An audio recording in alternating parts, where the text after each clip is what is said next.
everybody, and welcome to Walnut Creek TV as we present to you high school football. Campo Lindo at Las Lomas, right here from Las Lomas High School in Walnut Creek. I'm Anthony Schultz. This is Max Agras.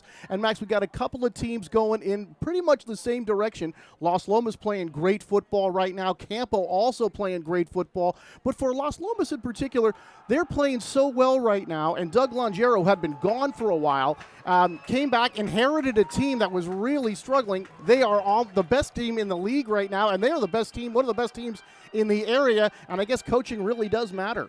Yeah, Coach Longero was over at DVC. He was actually my offensive coordinator back when I played at DVC, and he just did a terrific job. He developed two great quarterbacks in Adam Wood alongside Drew Anderson. Drew Anderson ended up going to the University of Buffalo, set one of the all-time records in terms of overtime periods. He had such an amazing games in terms of passing yards, touchdowns, but he's just been able to develop quarterbacks, develop such a good offense in terms of a balanced offense with the passing game and the running game out of the pistol. And I mean, that's what you see tonight with this Las Lomas team. Their running game is truly superb. And Kevin Macy on the other side for Campolindo, just 2 losses on the season as we wind down this regular season, and they put a string together of a number of winning seasons. Always has a good team over there. He's been there 2.5 decades, and they're a team that's going so well, and he's another guy that just, no matter what year, what different group of players, injured or not, they always seem to put more wins than they do losses. And talk about a perennial powerhouse. Since way back when I actually still played high school football as well, back when I was at Albany High, Coach Macy over there was just, I mean, he dominated us. You hated to go out there and play them because when you went out there, you just knew you were going to get your rear end beat. Should be a great game. We got 8-0 against 6-2 as we wind down the regular season. Stay tuned to Walnut Creek TV. We'll be back with the opening kickoff right after this. Hello, with him tonight.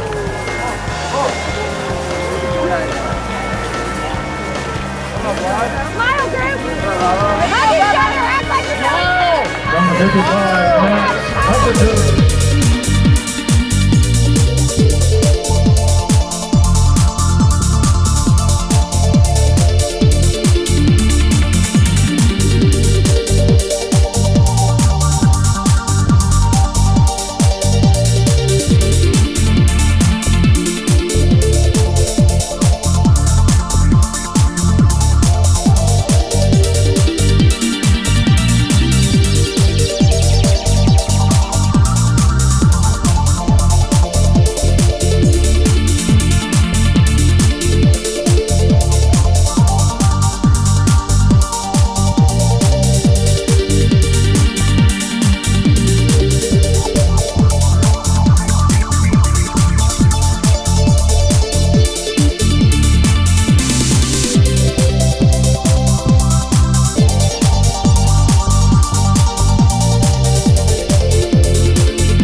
Turn your attention to the flag at the south end of the stadium by the baseball field for the playing of our national anthem by our Las Lomas Pep Band.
And good evening, everybody, and welcome to Las Lomas High School for Walnut Creek TV's presentation of high school football.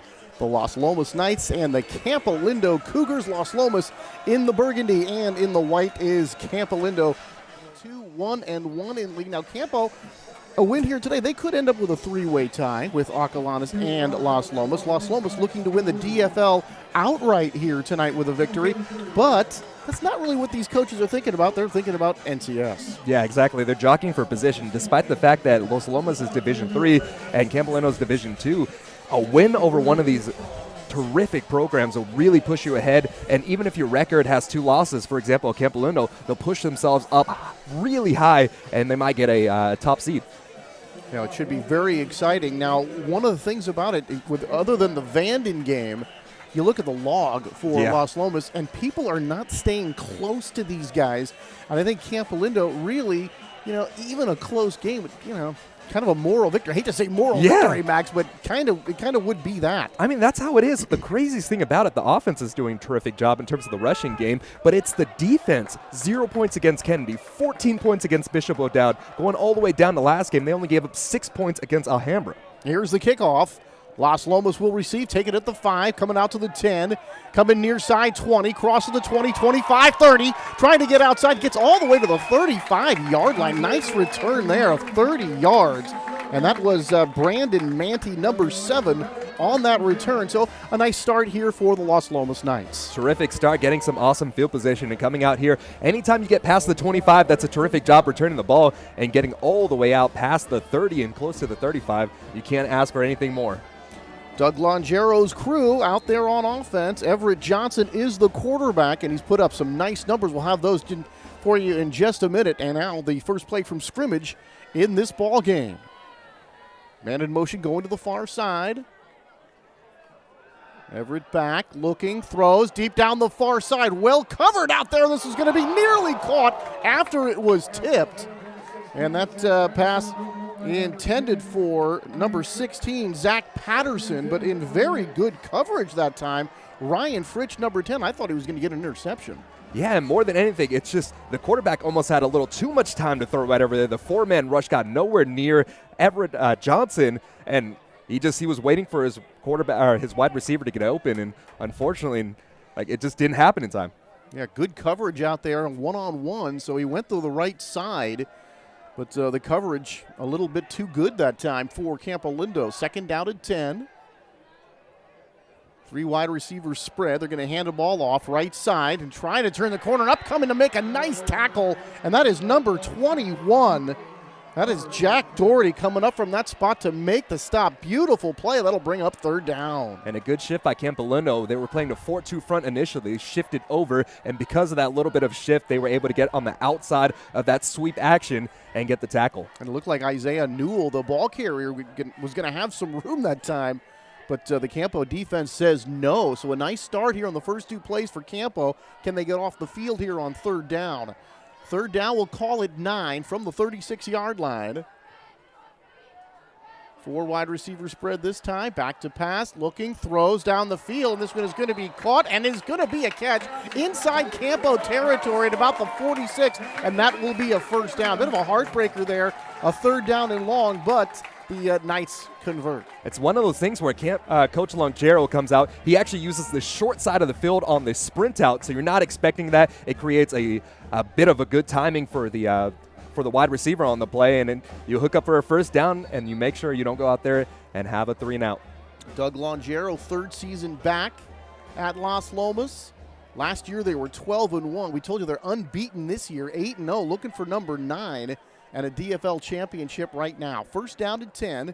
And to spot the nose of the football, looks like right on the 45-yard line of Campolindo. Handoff right up the middle. And breaking and tackling, cutting into the outside.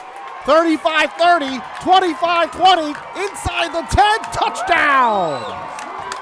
45 yards away, and that is number 7, Elijah Lash. And didn't look like he had room initially, broke it out to the left side, and he found plenty of room there. The offensive line just did a terrific job. They came out here, they blocked up the gut, they were trying to run a zone inside, and then Lash just said, hey, everybody's coming inside, they're diving in, so I'm just going to cut on the outside and take it all the way to the house. He came in for reservations for 6, and that puts Los Lomas up 6-0 early on in this game. Boy, that is heartbreaking. The first couple of plays going the way of Campo. They give up the first down on the long pass, and now they get the long run for the touchdown here. Snap, hold, kick is up. It is good. Hayden Grant, and he tacks on the extra point, and with 10:51 to go here in the first, after one possession for the Knights, same old story, 7-0 Los Lomas. And we'll see if the defense can come out here and do what they've done so well, which is just force the teams off the field. Physical play, and their leading player right over there, Dom Gravino, he's only 5'3", 125, but he is the key linebacker on this team, and it's crazy to see how physical he is at his stature. That is incredible. You can say the guy that's that small being able to be this effective at varsity football. You don't often see that. He has 72 tackles on the year. That says a lot. He's getting his nose on the football and making big plays happen.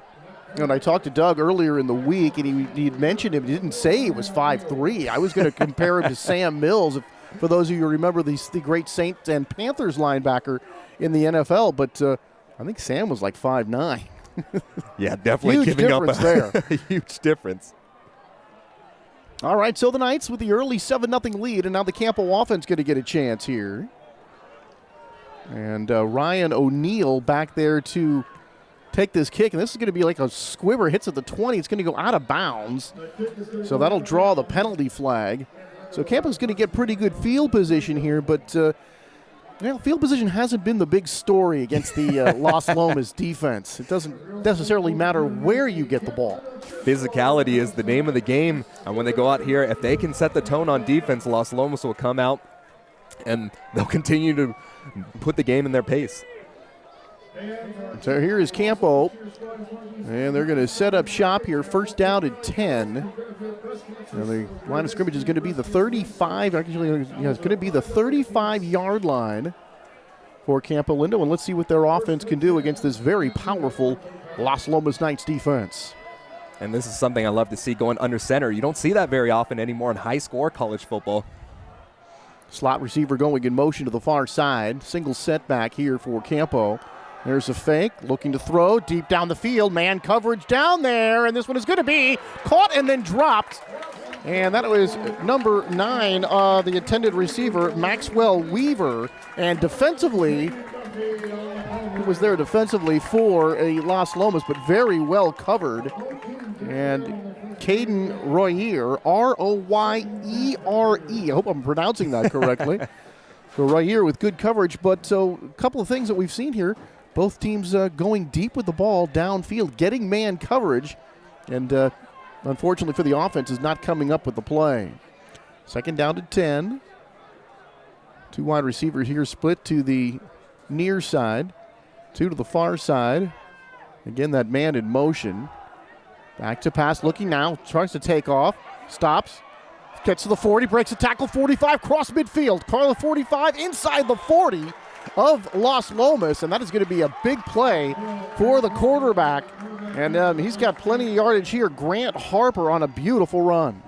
Yeah, that was just a terrific job by Harper on that play. Los Lomas went and they sent a full house blitz. They sent 3 of their linebackers, all 3 of their defensive linemen, and they all slanted right. So then what happened? The quarterback was able to go out to the other side, and then he had a plethora of options, electing to run it after breaking a few tackles. A big play for the offense here, all the way down to the 36-yard line of Los Lomas on a first down.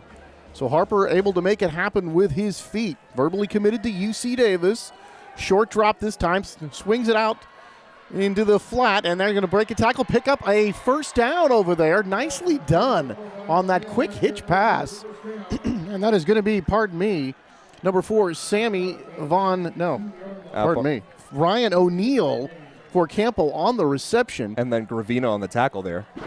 And then that's Gravino, the 5'3" linebacker we were just talking about. He was able to go out here, and despite the fact that that Ryan O'Neill was able to get all that open space, he came out and he closed it out. Nicely done. They had the big run from Harper, and now the pass out here, and they've got themselves another first down near the 20-yard line of Los Lomas. Harper looking, throws in the end zone, and it's going to be caught for the touchdown. Rex Curtis, number 1, has got it 20 yards out, and just like that, Campolindo is on the board with their first possession of the game, and now just a PAT away from tying it up at 7. Jaden Duffy right over there tried to play the ball, and he tried to judge it a little too shallow. So the quarterback saw that, he threw it over the top, and he gave his wide receiver an opportunity to go up high, get the ball, and that is why we are waiting on possibly a tied game after this PAT. Snap, hold, kick is good, and we are all tied at 7. 9:31 to go in the first. We talked about that vaunted defense, but a couple of big plays in there. Harper with his legs. They had the pass to Ryan O'Neal, and now Curtis on the touchdown pass. And one thing you're seeing right now when the both teams throwing long, throwing into one-on-one coverage, making good decisions for the quarterbacks. Yeah, and it's exactly what it is with Harper right there. Harper just did everything right. He made the right reads. He just scanned down the field. And, I mean, honestly, despite the fact that his wide receivers won those one-on-one matchups, it was Harper really commanding that pocket, making it all happen. We were just looking at Kevin Macy down there on the sideline. We told you he's been here a long time. 24 years. Last year, 10-3. Lost in the semis to O'Dowd, and then Bishop O'Dowd actually went on to win North Coast section last year. There's Coach Macy talking it over with one of his players, but he's got to be very happy with that first drive and a nice answer to that Los Lomas run for a touchdown. And Los Lomas almost had that 3-and-out to begin, aside from that last little pickup that they had. So definitely building some confidence for the Cougars. From the 8-yard line, cross the 20, past the 25 to about the 27-yard line. So about a 19-yard gain on that kick return. Yeah, and just coming out there, finding his lane, taking it, and committing, getting some positive yardage on the play, and they'll start it out at the 27 now. So we've seen what the Campo offense can do against this Los Lomas defense. Now let's see what the Campo defense can do against this Los Lomas offense. They gave up that one touchdown in the first drive. Let's see if they can get off the field this time, Max. And I think it's just going to be a running game between the two running backs of Los Lomas. Johnson in that shotgun. Handoff right up the middle. Big hole. And then finally corralled to get near the 40-yard line. That'll be a first down. Big gain there. And it looked like initially it was number 7, Brandon Manti on the tackle, and Isaiah Newell with the big run and a first down here for Las Lomas. And that's Newell doing what Newell does best. The team ran a zone left. He cut it back right out of there, found the spot in between, and he just picked up a nice, easy 10-yard gain on the play. Throw out some stats here, but a trio of running backs at Las Lomas averaging, near 8 yards a carry? Something unbelievable like that. Shouts out to the offensive line.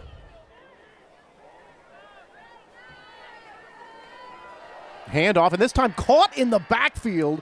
Getting in there was number 8, Mason Mastroff, coming up to make that tackle. Mastroff not accounted for that time, into the backfield to make the stop. Good play there for the Campo defense. They stacked the box and they said, hey, you're going to have to beat us passing on this play because we're going to go up there, we're going to fill every single gap, and it's either going to be us or it's going to be you. It's a head-to-head matchup, and we'll see who's tougher. Mason Mastroff, SMU commit, the defensive end, pass rushing specialist, and I guess you can rush the passer, you can get into the backfield, and he did there on a running play.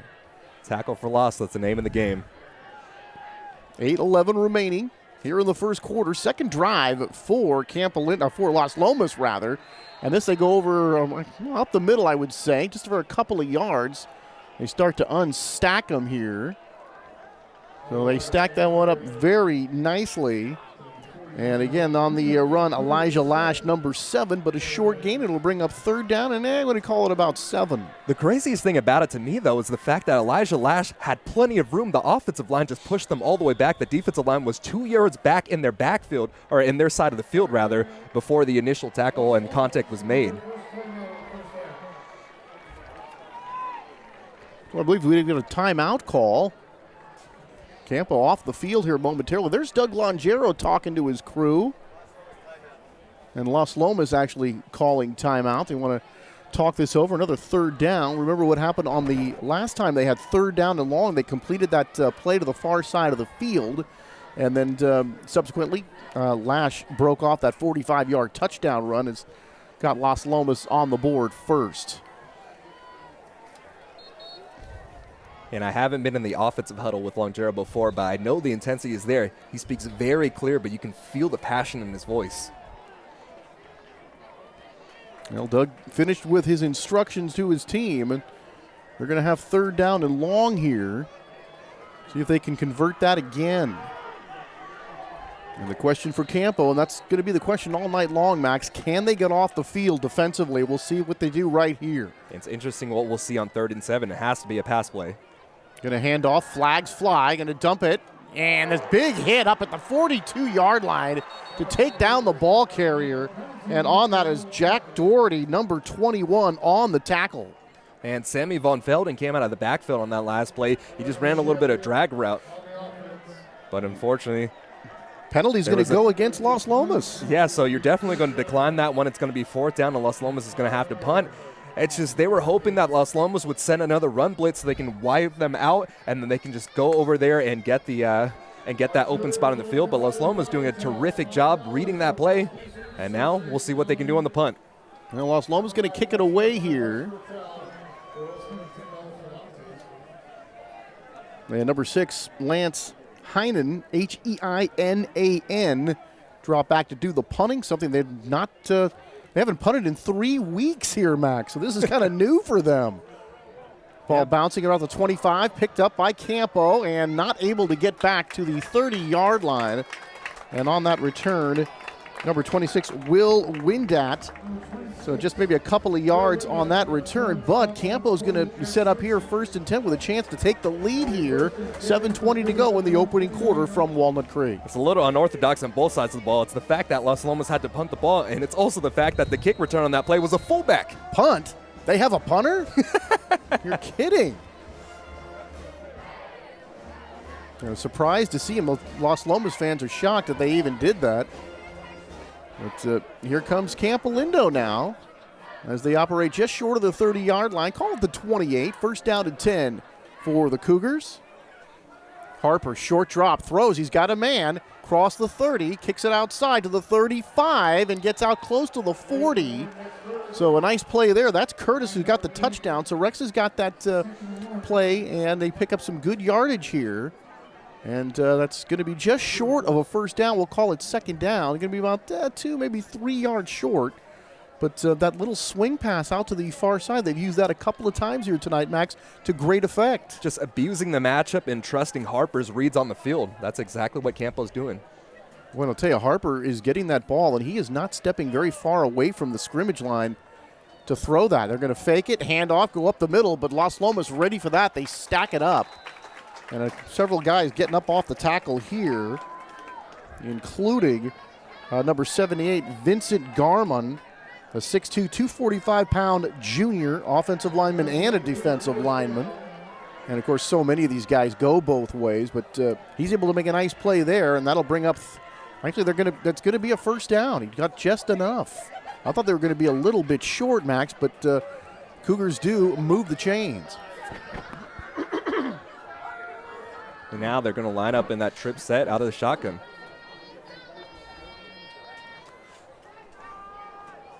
Harper set back next to him, and now we have Los Lomas, it looks like, jumping offside. That looked like that was number 53, Marco Balistreri.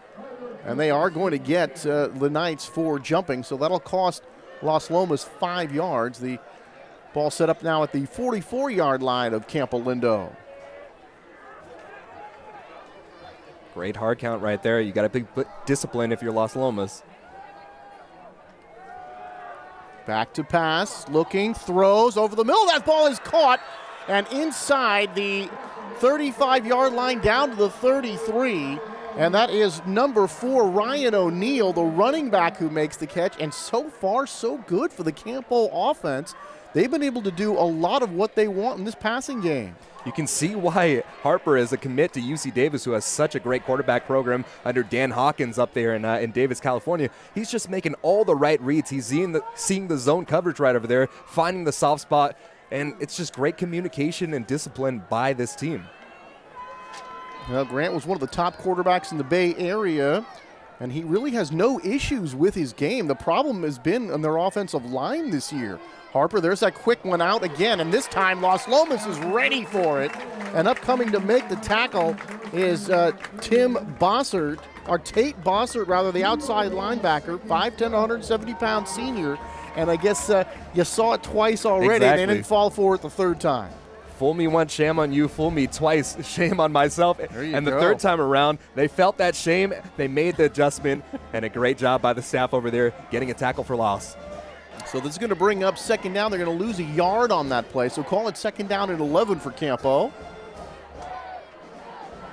And 4:41 still showing here in the first quarter. Harper looks, throws. He's got a man to the 30. Bangs heads inside the 25 and then spilled out of bounds just shy of the 20. And it looks like at about the 22-yard line. And there is O'Neal again, and he's been very productive out of the backfield here in the early going. And once again, they're just playing that zone that doesn't cover anybody in the flat, so the swing is wide open. They went to the short side of the field there, and they're just abusing the matchups once again. Ryan O'Neal is the number 1 running back. Tough runner, good speed, good hands.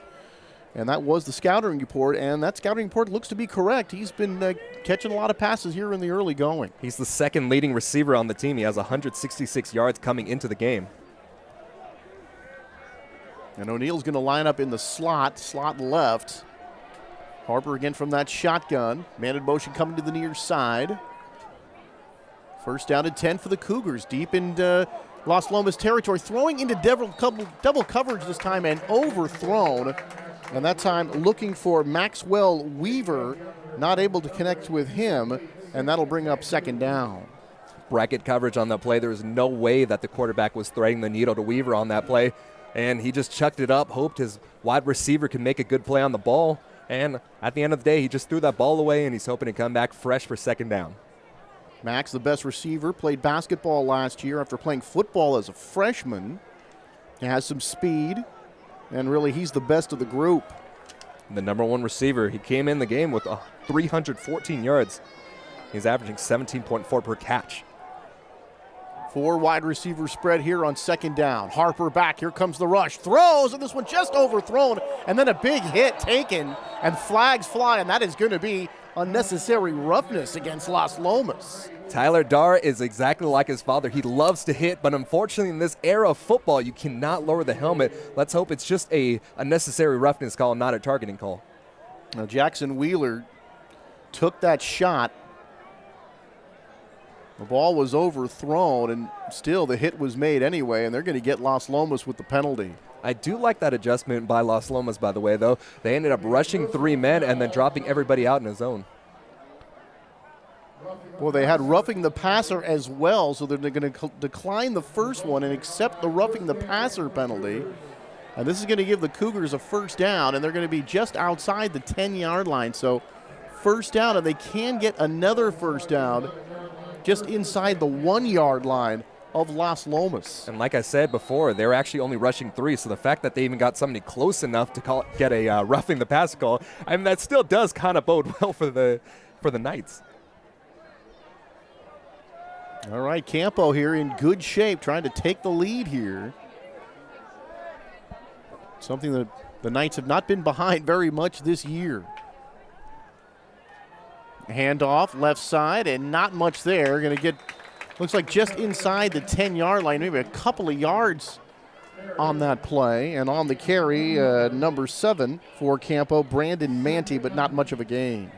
And then Sammy Von Felden came up there and filled the gap. It was a great job by the front 7 of the Knights. They came out there, they made the right reads, and they forced a second and long. Yeah, they're going to call it a 1-yard gain, just inside the 10-yard line now here for Campo. Putting together a very nice drive here. Throwing the football, trying to get a touchdown lead. Remember, neither one of these teams do a whole lot in the kicking game, so this might be 4-down territory here. Up the middle they go, plowing ahead. And that is going to be, let's say, that is number 26, Will Windat on the carry. He picks up a few, but it is going to be third down. Yeah, Windat, it looked like he only picked up a couple of yards on that play, but he bullied himself forward, making it a 3rd and 4, and that's exactly why he's a fullback.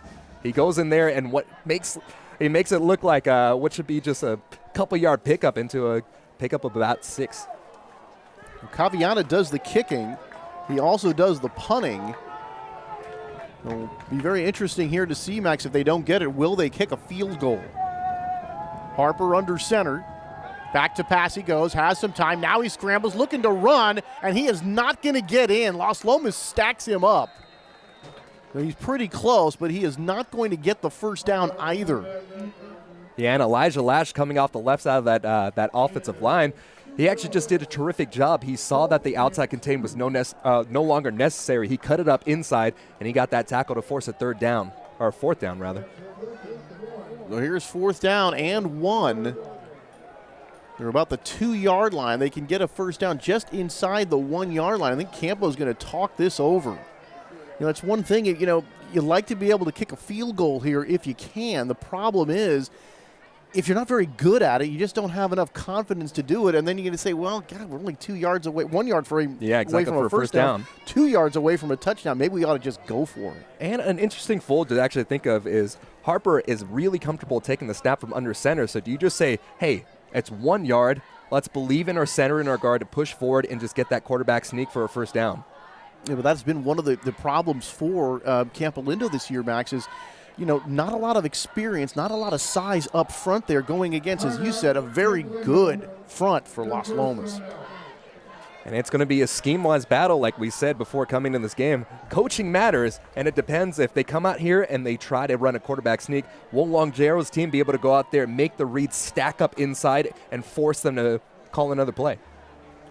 So far, we've had some action here in this first quarter. Lash, a 45-yard TD run to get Las Lomas on the board first, but the very next possession, the first possession for Campo, Curtis, a 20-yard TD catch, and that's where we are, even at 7. And now Campo's offense coming back out on the field. Here you take a look at the Knights on the sideline. Senior night here at Las Lomas High School, and a rather warm evening here in Walnut Creek. Unseasonably warm, I think, for this time of year. But I'll tell you, these last couple of days, Max, it seems like summer's still here. Yeah, it's been really hot. Even out in San Francisco, it's been in the 70s and 80s, and that's almost unheard of this time of the year. Yeah, and very unfortunate. We thought we were having a pretty good fire season, and unfortunately up north, they've gotten a couple of more in the last couple of days. Watch for the quarterback sneak. Let's see if Longero's team is prepped for it. They have a fullback in the game as well. Boy, the crowd really likes it, getting fired up. Harper's not sure. He's looking over at the sideline. And the Cougars are going to get called for delay of game, I believe, here. And now you have to kick it, right?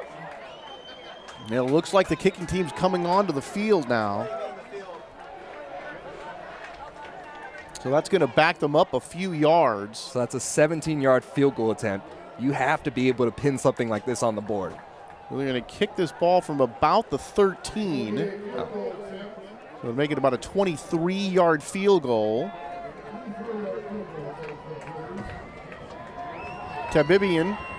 Jack Tabibian, number 3, they're lining it up. And the Cougars are looking to take the lead. And, boy, they've had an awful lot of trouble getting this next play snapped. And that could possibly be something due to the noise that this crowd is making. It's a really active crowd here on senior night. Crowd very fired up. Now the officials look like they had to get something together here before we start this next play. 1:41 to go. Cougars looking to take a 3-point lead. Tabibian, snap, hold, kick is good. So from 23 yards away, Tabibian knocks it through. Another good possession offensively here for Campolindo. And how about that, Max? A 10-7 lead for the Cougars. You have to put points on the board if you want to compete in this game. And the fact that they even took a lead just talks about why this is the game of the week. Well, the Cougars with a 23-yard field goal from Tabibian, and they have the lead now. And a couple of possessions here for Las Lomas. One good, one not so good. The first time they've punted in 3 weeks. So Campo's got to be feeling really good about themselves, but a long way to go. I think we're just spoiled by seeing this Las Lomas offense doing so well. punting isn't necessarily a bad thing. Like, yes, you have to kick the ball away, but it's just up to your defense at that point. You flip the sides of the field and you force them into a bad position. But unfortunately, the strength of this game has gone to the side of the Campolindo offense. Now the Cougars kick off, short kick. This one's going to fall about the 16 or 17-yard line. Cross the 20, bang down the 25, cross the 25 to about the 27, maybe the 28. That's where Las Lomas will set up here, first down at 10. Jaden Duffy on a nice little return there. So decent field position for Las Lomas. And let's see if they can get their offense started after going 3 and out on their last possession. It's just going to be a game of physicality on the front end. So what's happening is the offensive line of Las Lomas is absolutely dominating the defensive line rather. So instead, what they're doing is they're stacking up the box and saying, hey, if you want to run, try to run it, but we'll fill every gap. Johnson, hands to Lash, right up the middle, big hole. Runs over a tackler, but he is taken down at the 40-yard line. That'll make it a first down. And on the tackle, but really taking the worst of that, Tarek Antonius McCrea. I hope I'm saying that right.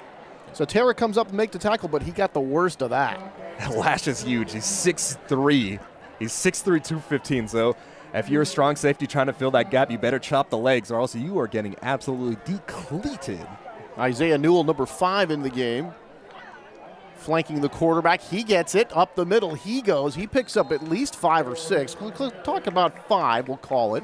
As he gets to about the 45-yard line, that'll bring up second down. But all of a sudden, last couple of plays, that middle's been pretty soft there. Nice job by the offensive line of the Knights. And a real interesting fold to this game right over here. So despite the fact that they ran the ball the last 2 times, they've had 3 receivers bunched up on the near side of the field, wide open. There was 1 defender to 3 offensive players. So let's see if Longero sees that and starts abusing that matchup. For Isaiah Knoll, 19 offers, committed to Oregon State, ran for 2,000 yards last year, already over 1,000 this year. Handoff, breaks it out here to the near side, takes on a tackler, picks up the first down. So a nice tough run. At the very end, a flag flies. We'll see what that's all about. That was Nick Kane on the carry, and that would be a first down pending the penalty. Yeah, trio of running backs for the Knights. But unfortunately, a holding call will go against the Knights. You know, that'll go from the spot of the foul, and that happened at about the 48-yard line. So this should take it inside the 40 to the 38-yard line. So Las Lomas backed up. Another penalty for the Knights. And that's good news right there for Campolindo, because you start seeing this running game, churning. And if you're Campo, you got to, here we go. Yeah, but fortunately for the Knights, they come out here and they have a timeout. So they essentially, at the end of the first quarter, so they have a free timeout basically. They can go over there, decide what they want to do on a 3rd and long play. So that'll do it for the first quarter. Stick around. Second quarter coming up. Campo 10, Las Lomas 7.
All right, second quarter just about to get underway as the teams switch fields.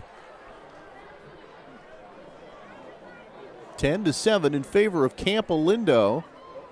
And a fresh 12 minutes on the clock. We call it 2nd down and 12 here for the Knights.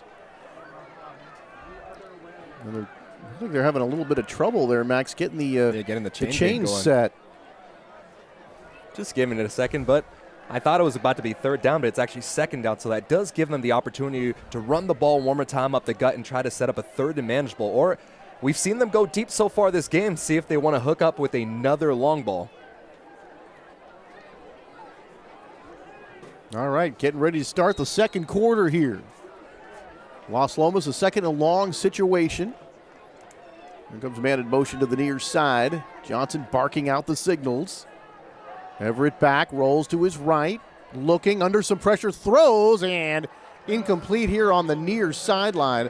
And that time looking for number 8, Tyler Darr, 6 foot, 180-pound senior wide receiver.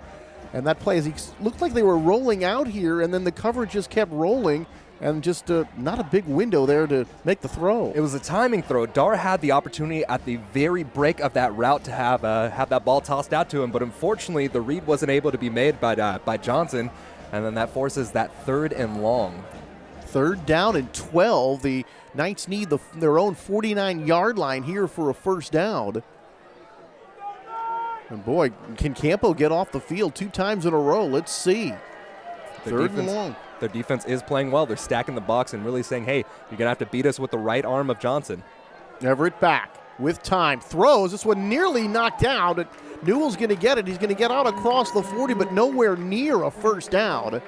And it looked like number 24, J.T. Clark, able to bang him out of bounds. So Johnson's setup looked like he had some time, and then he went to the dump-off pass anyway. It's the pressure. The offensive line does well in the rushing game, but the passing game hasn't really gone their way. I thought he had a little bit more time, but dumping it off, and boy, look at this. The Knights are going to punt here again, and certainly the down and distance would dictate that. 4th down and 8, and they are going to kick it away. 2nd time in a row, the Campo defense able to get off the field. Boy, here's the punt. High arcing punt, and this one is going to be a fair catch, and it's going to be caught at the 28-yard line. Windat makes that grab. So at the 28-yard line, their own 28, the Campo Cougars will set up again here. 11:43 to go here in the second. They have a 3-point lead. And I think the adjustment that Las Lomas is going to have to make is go out here and pressure Grant Harper. If you give Harper time, he's going to eat you apart, and that's what he's done so far. Send some blitz up the gut. Keep that strong outside containment with your defensive ends and outside linebackers and really put some pressure on that great quarterback. Yeah, Grant really having a great year, especially when you consider the linemen are all first-year players, and some of them, Max, have no offensive line experience at all coming into this season. Harper bumps into his own man, still able to get the ball away, and then a big hit as they get to about the 30-yard line. That is going to be Ryan O'Neal on the carry, met by a host of Las Lomas players. Short gain, it'll bring up 2nd down. They showed that offset eye, and they tried to pull the backside guard right over there, but unfortunately, the play was beat up from the beginning after Harper ran into one of his upbacks. Yeah, really fortunate that you didn't end up with a fumble right there. It's the ones that you don't see that knock you out, right? Boy. Not a well-executed play that time. 2nd down here for Campo. Call it 8. Harper back, short drop, throws. He's got a man over the middle on that slant pattern, over the 40. Get out to about the 40. That will be enough for a 1st down. And on the reception there was Joey Schmidt, number 5. And the Campo Cougars moved the chain. And there was that slot receiver on that inside slant, and Harper found him. That's a rhythm throw right over there. 3-step drop, find your man, and just make it happen. So I'm just kind of wondering, are the Knights a little bit stunned by this performance here by Campo? But, as you talked about Campolindo before, this is not a team that's actually, used to losing. This is a team that wins a lot of games and have been doing it for a long, long time. Man in motion, handoff, right side, big hole. Over the 50-yard line into Las Lomas territory. That could be enough for another 1st down. And at the very end, Max, a flag comes in. And the thing that I actually love to see is, so they're putting Ryan O'Neal out in the left side of the field in the slot. They're pulling him across the formation, and instead of running a jet sweep, they're essentially using him as a power pulling player. So instead of pulling a guard, they're pulling the running back in that case, and then they're forcing the openings via that way. So this is thrown by the back judge. You know, he's in the position of like the defensive backfield area. No, it's going to go against Los Lomas, and this is going to push the ball down to the 40-yard line of the Knights. And the third major penalty on the Knights as well. We talked about the winning at Campo for Kevin Macy. 5 straight league titles from 2011 to 2015. So this is not a team that is used to losing. There goes O'Neal in motion. They're going to throw the ball out to him. He's got it. Turns the corner, and he's going to get inside the 35-yard line of the Knights. I think they're going to mark this at about the 33-yard line. Gain of 7, maybe 8 yards on the play. And that's been one of the keys for this Campo offense. O'Neal pulls. He pulls and acts like a lead blocker, or he pulls and comes out to the flats and picks up some big yardage on those tosses out to the flats. And O'Neal is really just leading the pace and dictating how this game is going and how the offense is going for Campo. And we'll talk about that offensive line. Matt Coop, the left tackle. Lars Ayer, the center. Elijah Clark, the sophomore. Matty Bell, he's another first-timer. I mean, Jackson Wheeler, the senior, Max, he plays the line. He actually was a wide receiver before that. He's the only upperclassman in the group. That is wild, and that's why you're seeing all this motion action, trying to show a little bit of fluff and confuse the defense for Los Lomas. But we've seen them with that swing pass to the back coming out of the backfield on that very short drop, and I think we've seen it 4 times. It's been effective 3 times already here in the ball game. And that's because you don't know if O'Neal is going to go out there and be a lead blocker or if he's going to go out there into the flats and catch a ball. It's just making that adjustment, rolling the defense out there and accounting for him as a threat. You know, they have not been able to shut that down, and you would think because you get a little bit of pressure there that it could impact the quarterback and when he's going to be able to throw. Maybe he has to take another step back, because I tell you what, it looks like the quarterback is walking the tightrope there. Harper really not getting back from the line of scrimmage at all when he's throwing that particular pass. Yeah, not at all. It's a rhythm throw over there. He's just getting it, faking the play action, and then tossing it out in the flats. So this is going to be 2nd down and 3 after a 7-yard gain on 1st down. 2nd down and 3 here for the Cougars. O'Neal in motion. He's going to get it. He's going to turn up the middle, breaks a tackle, tries to cut it to the outside. He's going to be taken down, but it's going to be another 1st down. And how about that play? Gets the handoff, coming in motion, and then just right up the middle for a nice gain. And there was confusion, probably the front 7 of Los Lomas on that play. They were just shifting around their linebackers and defensive backs. Nobody actually got in position, and by the time they were trying to point out their responsibility, it was too late. They gave up that big run up the gut. Chewing up some clock here are the Cougars, down to 9:30 and counting. And they've got a 1st down here inside the 20-yard line. Going to mark it down about the 15. Handoff up the middle. Good room again, and good bowling over some defenders, and a nice run there. I think that's Windat, number 26. And he is going to be close to a 1st down. Another good gain right up the middle for the Cougar offensive line. He is a true fullback there, lining him up outside in that offset eye, and he's just getting the ball and bullying over the Los Lomas defenders. I mean, if you can give it to your fullback and he can get 8 on the carry, that's all you want to do. Yeah, and Windat usually, he's the lead blocker.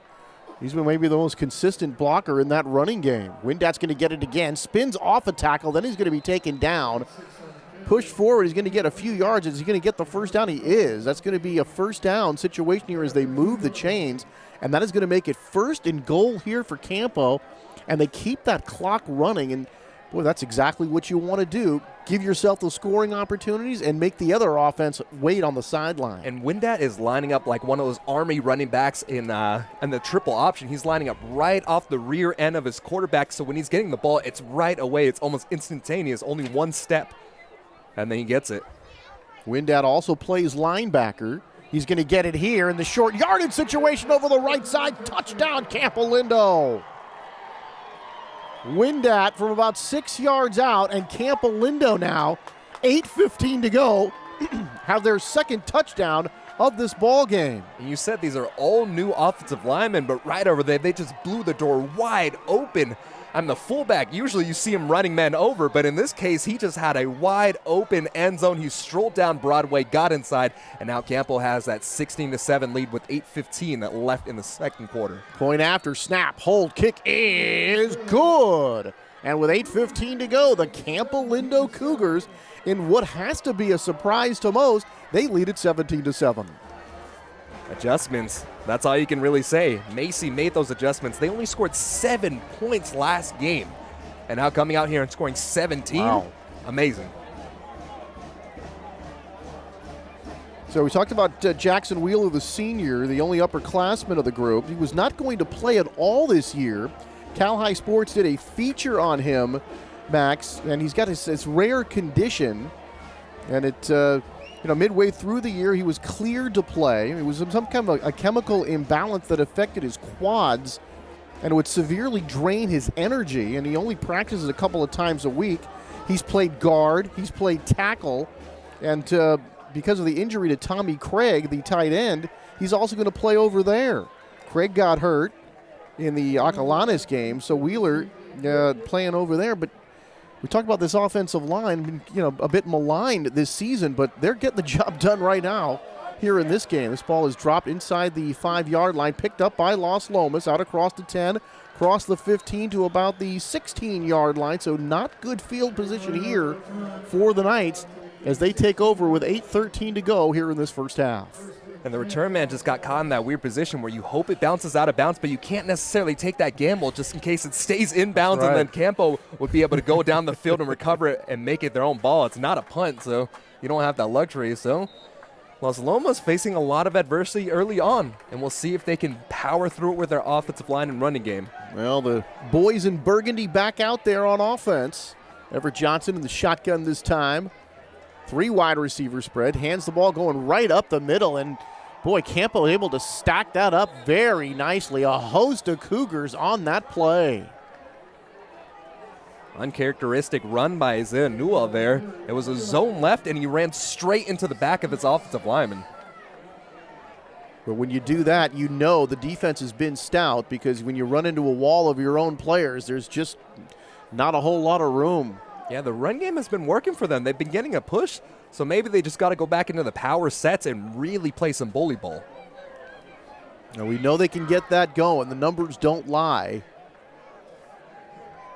But right now, just a couple of yards on that last play. Going to set up second down here now for Los Lomas. Handoff, and that's not going to get out of the backfield this time as they're stacked up immediately. And the first man there was Mason Mastroff, number 8, and he got into the backfield again. And there's that pass rushing specialist. He's just tough to block, gets to the passer really well, and obviously he can get to the running back well too. It's like that Khalil Mack type of play right over there. He just rushes so far up the field that, hey, if there's a man in front of him, he'll hit you right down. You start wondering when you see in plays like that and that quick penetration by the defense, when do you see the draw play? Yeah, see the draw play or just run the opposite direction. Don't run to him, run away from him. Or that. They're going to lose some yards on that play. 3rd down and 8 now. Here's Johnson back, wants to run, and he is not going to be able to pick up the first down. He's out across the 20 to the 21, but that's going to leave him short of the first down. Another good play defensively. And I want to say, was that Mastroff again, number 8, on the tackle?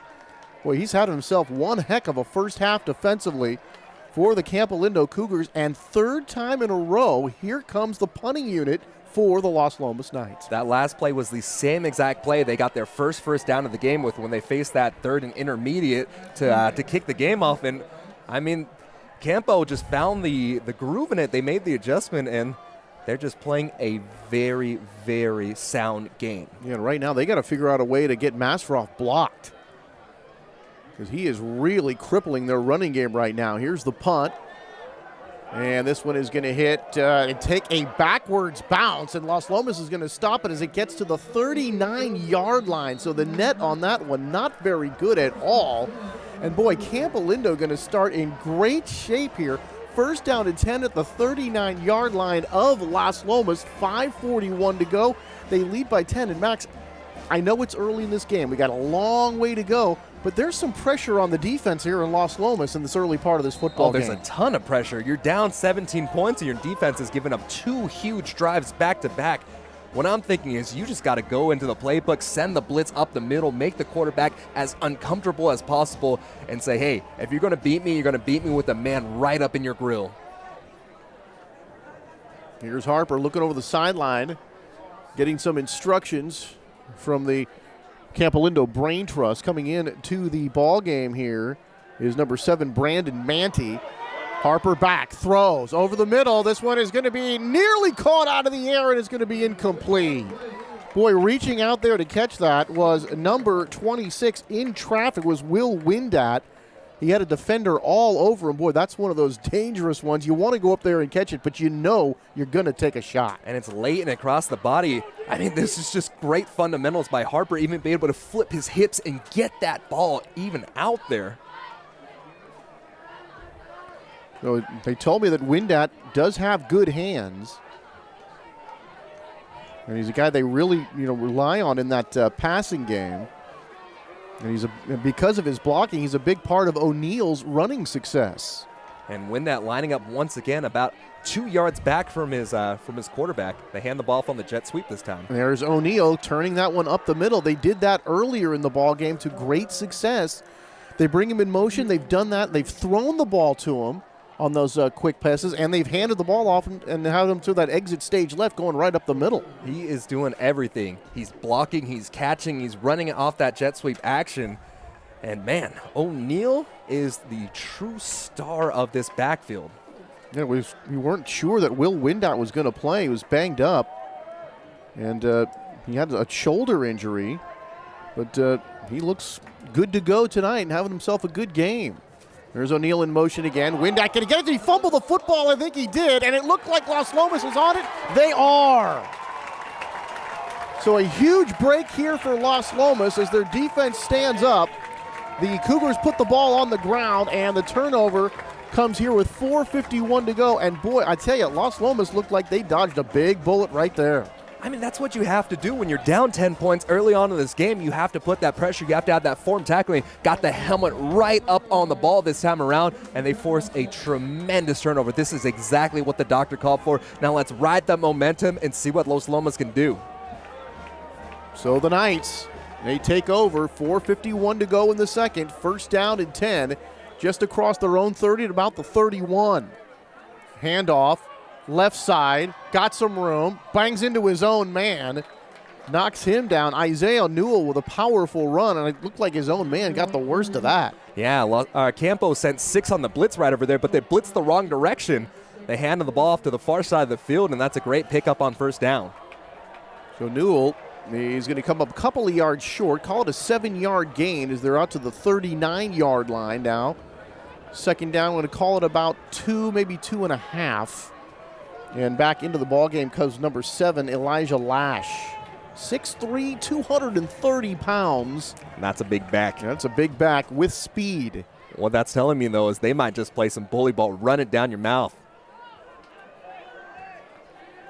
Second down and 3 for Los Lomas. The Cougars have been able to get off the field 3 times in a row against this powerful Knight offense. They're going to throw the ball, set up a wide receiver screen. They got some blockers in front, but the Campo does a nice job. They're going to give up the first down, but that looked like it was number 24, J.T. Clark, who read that play, was able to get inside a block and make the stop before it was a big gain. Yeah, Tyler Dart came out here, and he just had too many men in front of him trying to make some shifty moves, but unable to. But fortunately for the Knights, come out here and still get a first down. So they do pick up the first down, pick up several yards on the play, but the way they set it up, I thought, Max, that was going to be a big play. It could have been, but form defense from Campo. From the 44-yard line, first down and 10. Handoff, kicks it out here to the near side. Going to get out across the line of scrimmage, pick up about 3 yards on the play. We'll call it second down and 7. Yeah, and Ryan Fritsch came up there and made the tackle. Yeah, Newell on the carry. But short gain on first down will bring up second down and 7. And that's what you expect to see, the tackling on the bigger back, just chopping out his legs. You might start seeing some hurdling from Lash.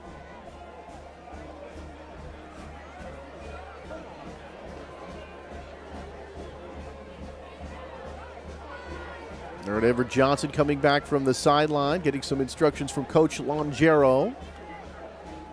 If they'll keep the ball on the ground here, if they'll put it up.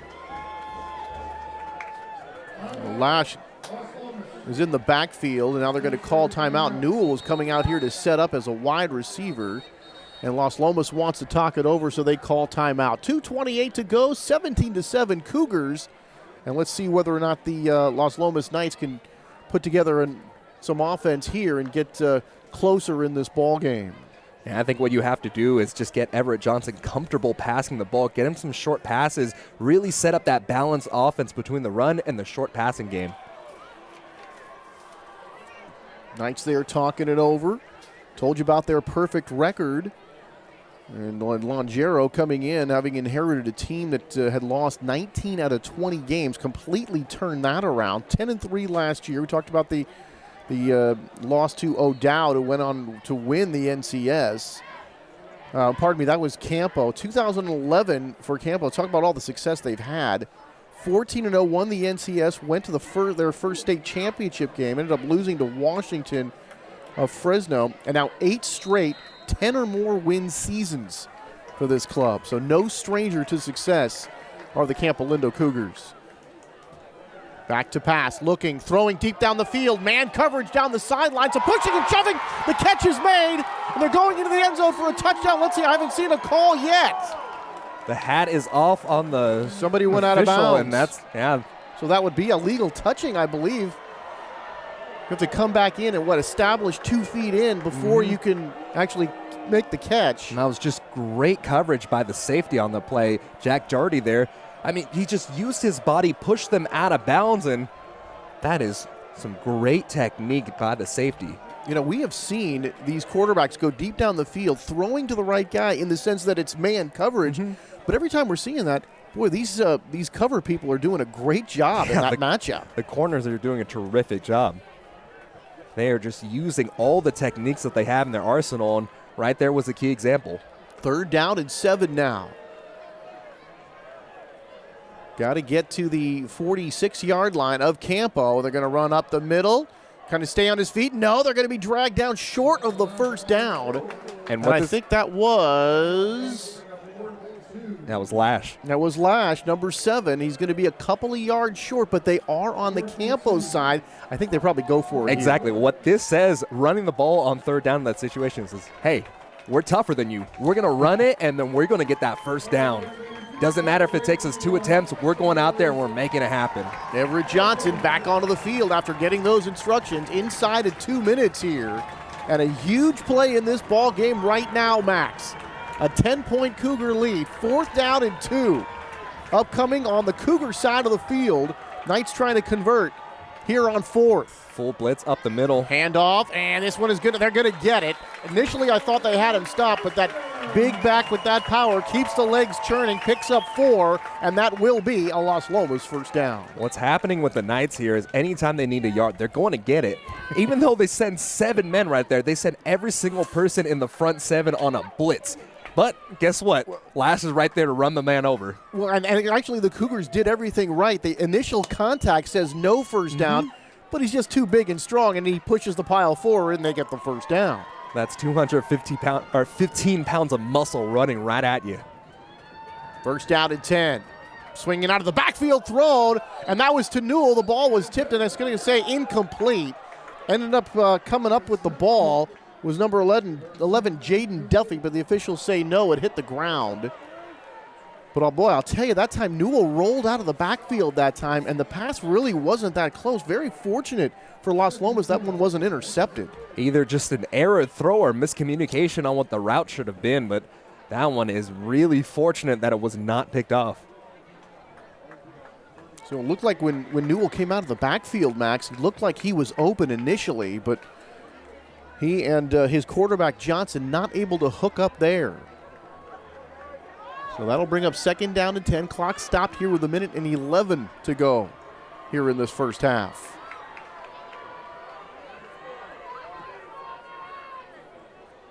Back to pass, throws, middle, ball caught, and that is going to be complete at about the 31-yard line, and that will be enough for a first down. And that is Tyler Darr on the reception. the senior wide receiver and defensive back, and that was a big play there for the Knights. And terrific job by Los Lomas there. Johnson motioned his man across the field. They showed it was zone defense, and then right there making the perfect read on the play, hooking up Adar and getting a first down. Boy, it looked like the Cougars had a defender there. I thought initially that ball was going to get tipped, but a nice pass by Johnson, able to thread the needle and get it through. First down to 10 at about the 30-yard line of the Cougars. Deep down the field, far side into the corner. This one is going to be intercepted but out of bounds. Yeah, one thing to take account of, there's only 32 seconds left in this first half of play. So you're going to have to pass the ball now with one timeout left. Boy, Ryan Fritsch was there. The safety was also coming over, but he was late. And Fritsch, just excellent coverage that time, gets the catch. But unfortunately, he's out of bounds, so it'll remain Los Lomas football. 32.3 to go on the clock, and they operate from the Campo 30-yard line. Let's see if they try to use some intermediate passing or if they're just going to go for the end zone 2 more times in a row. Nick Barrett is the field goal kicker, but it's not something they've done a whole lot this year. So following a Campo fumble, Los Lomas on the move. There comes the blitz right at the middle. Sack, the ball is loose, and Newell dives on it at about the 42-yard line, really saving the day there. Clock continues to run, and now it will stop. And I got to think Los Lomas called timeout. Let's see. And look who got up the gut right over there. Your man. Marco Mastroff. Mason Mastroff, excuse me. And he is just having a fantastic first half in this game. You can see why he has so many offers. He is just able to rush the passer like no other. That time he came around on the inside move, and then that was just that was terrific. You know, Mastroff, we told you about the committed to SMU, and he played the first couple of games this year, Max, and then nothing until the Acalanes game. And he's playing linebacker this week because of the injury to Charlie Craig, so kind of actually playing out of position, normally a defensive end. But, boy, where he's playing on defense, Los Lomas has got to make sure they account for him because he has really messed up a lot of plays for them tonight. And what do you do in this situation right over here? Campo still has a timeout with 23 seconds left. You run the ball and just force them to use the timeout? 23 seconds to go here. Los Lomas clearly out of field goal range now. Back to throw, and that is caught inside the 30 down to the 25-yard line. And they are going to have to use their last. They're going to say the clock is going to continue to run now. Do they have any more timeouts? I don't think so. Tough to see on that scoreboard. 7 seconds, 6 seconds. Are they going to be able to get one more play off? Yes, they do. Clock is going to run out. This catch is going to be made, but that won't matter. And that will be the end of the first half. So Los Lomas, after recovering the fumble when Campo is driving to look to take a 3-score lead, moves the ball back downfield, but they end up running out of time. And Max, what a great first half for the Campolindo Cougars. Campolindo came out here and they said they do not care about anything about what happened last week. They made the adjustments this week, came out, did some terrific things on defense, making all the right plays with their safeties and their cornerbacks, and it's the back four that's really done, or the back five rather, that's really done the business for this Campo team. What a great first half for Campo, but Los Lomas down by 10 here, and we'll step aside after one half of play here from Los Lomas. It's Campolindo 17 and Los Lomas 7.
just about to start the third quarter. Campolindo up 17-7, and what's got to be a bit of a surprise here for most people. Los Lomas Knights coming in at 8-0. We've talked about it, that they've been demolishing people. The Vanden game was the only one that was close. Anthony Schultz along with Max Agres. And Max, really a great first half there for Campolindo. Some really outstanding performances. But, wow, the Knights, they're not used to this, down by 10 at the half. And I think what needs to change is just the offensive line really starting to dominate the game. They've been doing a great job in the running game, but the passing game has just not been their friend. Mason Mastrov has just done, he's done everything and anything you could ever ask for if you're a Campolindo fan. And it's just about really reading where he is on the field, checking away from him if you're running the ball, and just playing some smart football.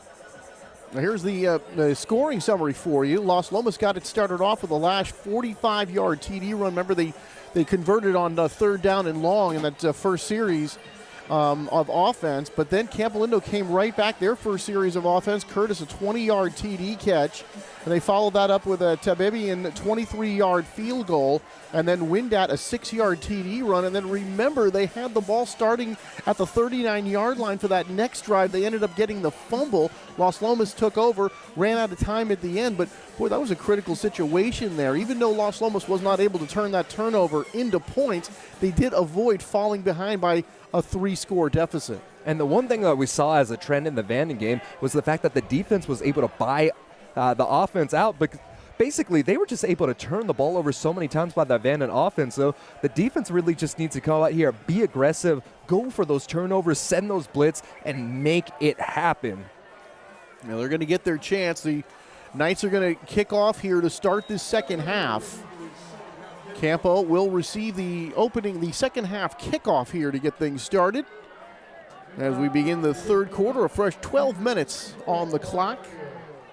And Campo working on a 10-point lead. Let's see if they can add on here.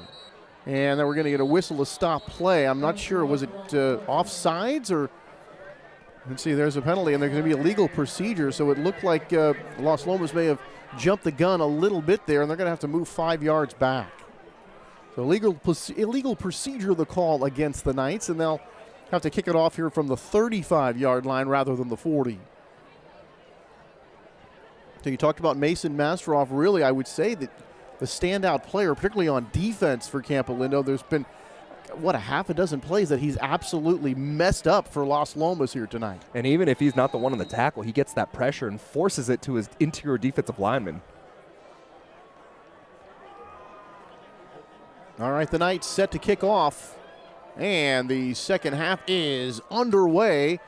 End-over-end kick is going to be taken at about the 19-yard line to the 25. It's O'Neal across the 25, across the 30. Breaks a tackle, 35-40, out on the far sideline into Knights territory, pushed out near the 40-yard line. We'll see where they're finally going to mark this.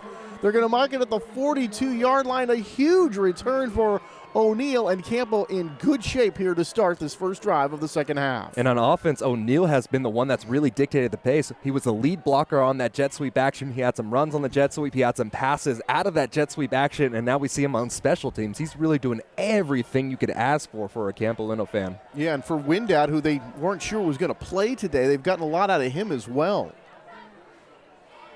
So Grant Harper going to start this drive inside Knights territory. O'Neal going to get the handoff, and he is going to break a tackle and make something out of nothing.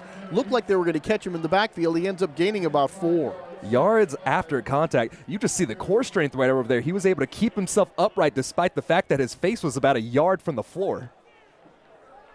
It looked like the Knights were going to get a tackle for loss there in the Campo backfield, but O'Neal able to spill ahead. They're going to call it about a 5-yard gain. So second down and 5 here for Campolindo at about the 38-yard line of Los Lomas.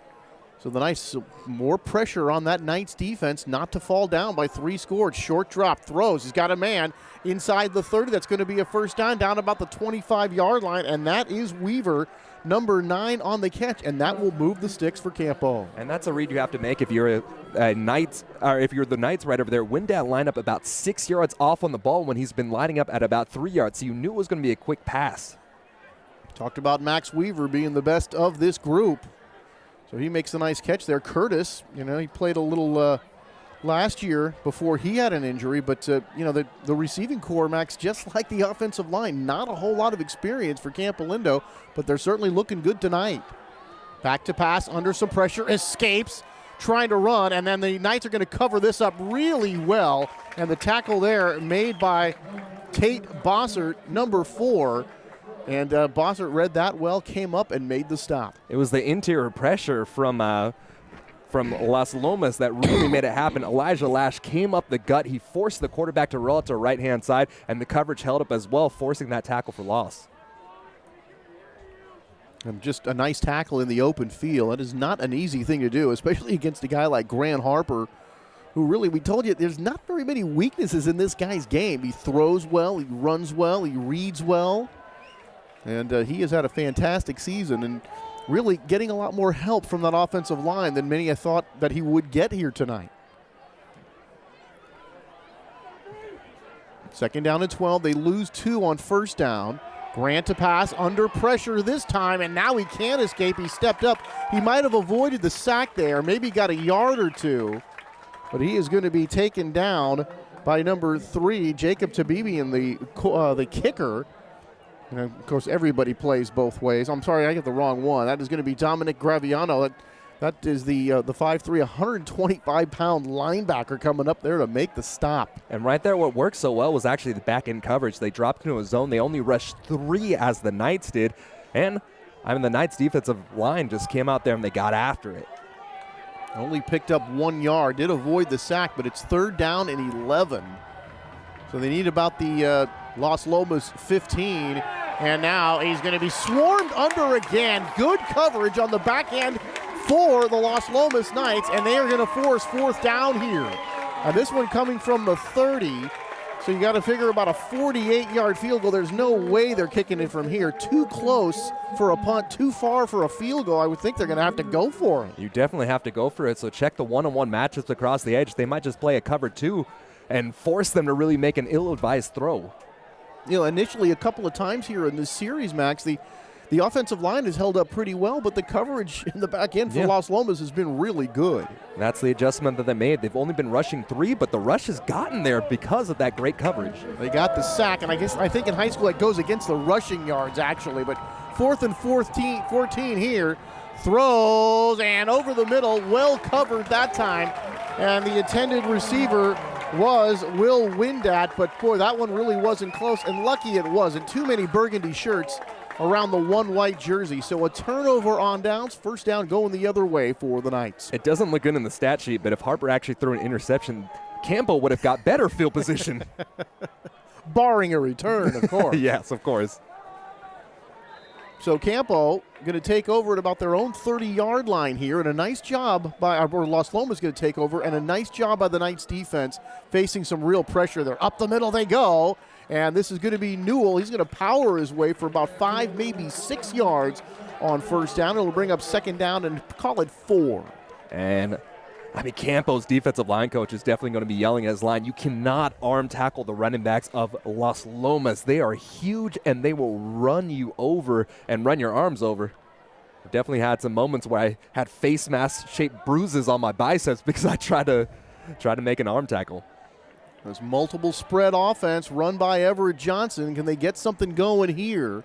7:42 to go in the 3rd. They try to go up the middle, but stacked up nicely by Campolindo.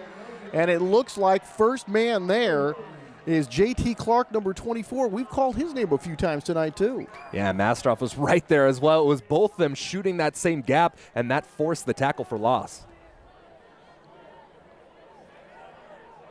So Everett Johnson took over. He was the backup to Dylan Graham last year.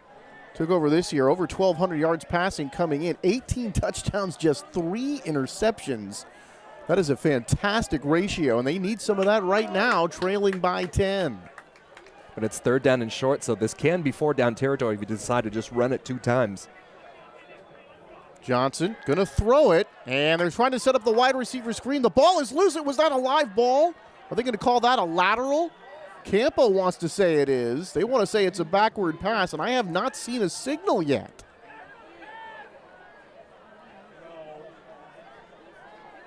It did not look like it was a backward pass to me. And, of course, if it was backwards, that would mean it was a live football and actually a running play. I do actually like the read, despite the fact that they were not able to convert. You had one defensive back against 3 wide receivers for Las Lomas. So that is going to bring up 4th down here. And this end of the field, you know, you like to be a gambler. We used to call Doug the riverboat gambler, but he is not rolling the dice here. He's sending out the punting unit. And if memory serves, that is the 4th time the punting unit has been out here, and they had barely punted in a month. This one, hooking down, taking it to 31, tackle broken, out to the 35, flags fly. It's Windat across the 40, and then skips over a tackle, gets to the 45, but you got to think this one is coming back. This one definitely has to come back. But once again, form tackling is a necessity for this team. You can't tackle a fullback if you're not doing some form tackling. Boy, Windat's, you know, really taken on some hits. Guy that's been banged up. We told you he had the shoulder injury. Question as to whether or not he was going to play tonight, but playing well, he is this particular evening. The penalty will go against Campo, and they're going to get backed up. And just when you thought the momentum was starting to go the way of Campo once again, they come out here, they have this big penalty, so push them all the way back inside of the 25-yard line. Yeah, the nose of the football just touching the 24-yard line, but good news for Campo. 6:27 left. They still lead it by 10, and they've got the football back. So getting off the field for their defense, Max, has not been a problem, something that we thought would be a problem for the Campo defense. It hasn't been there. There's that inside handoff again, and there's O'Neal getting out to the 30-yard line, so he picks up about 6 on 1st down. We'll call it 2nd down and 4.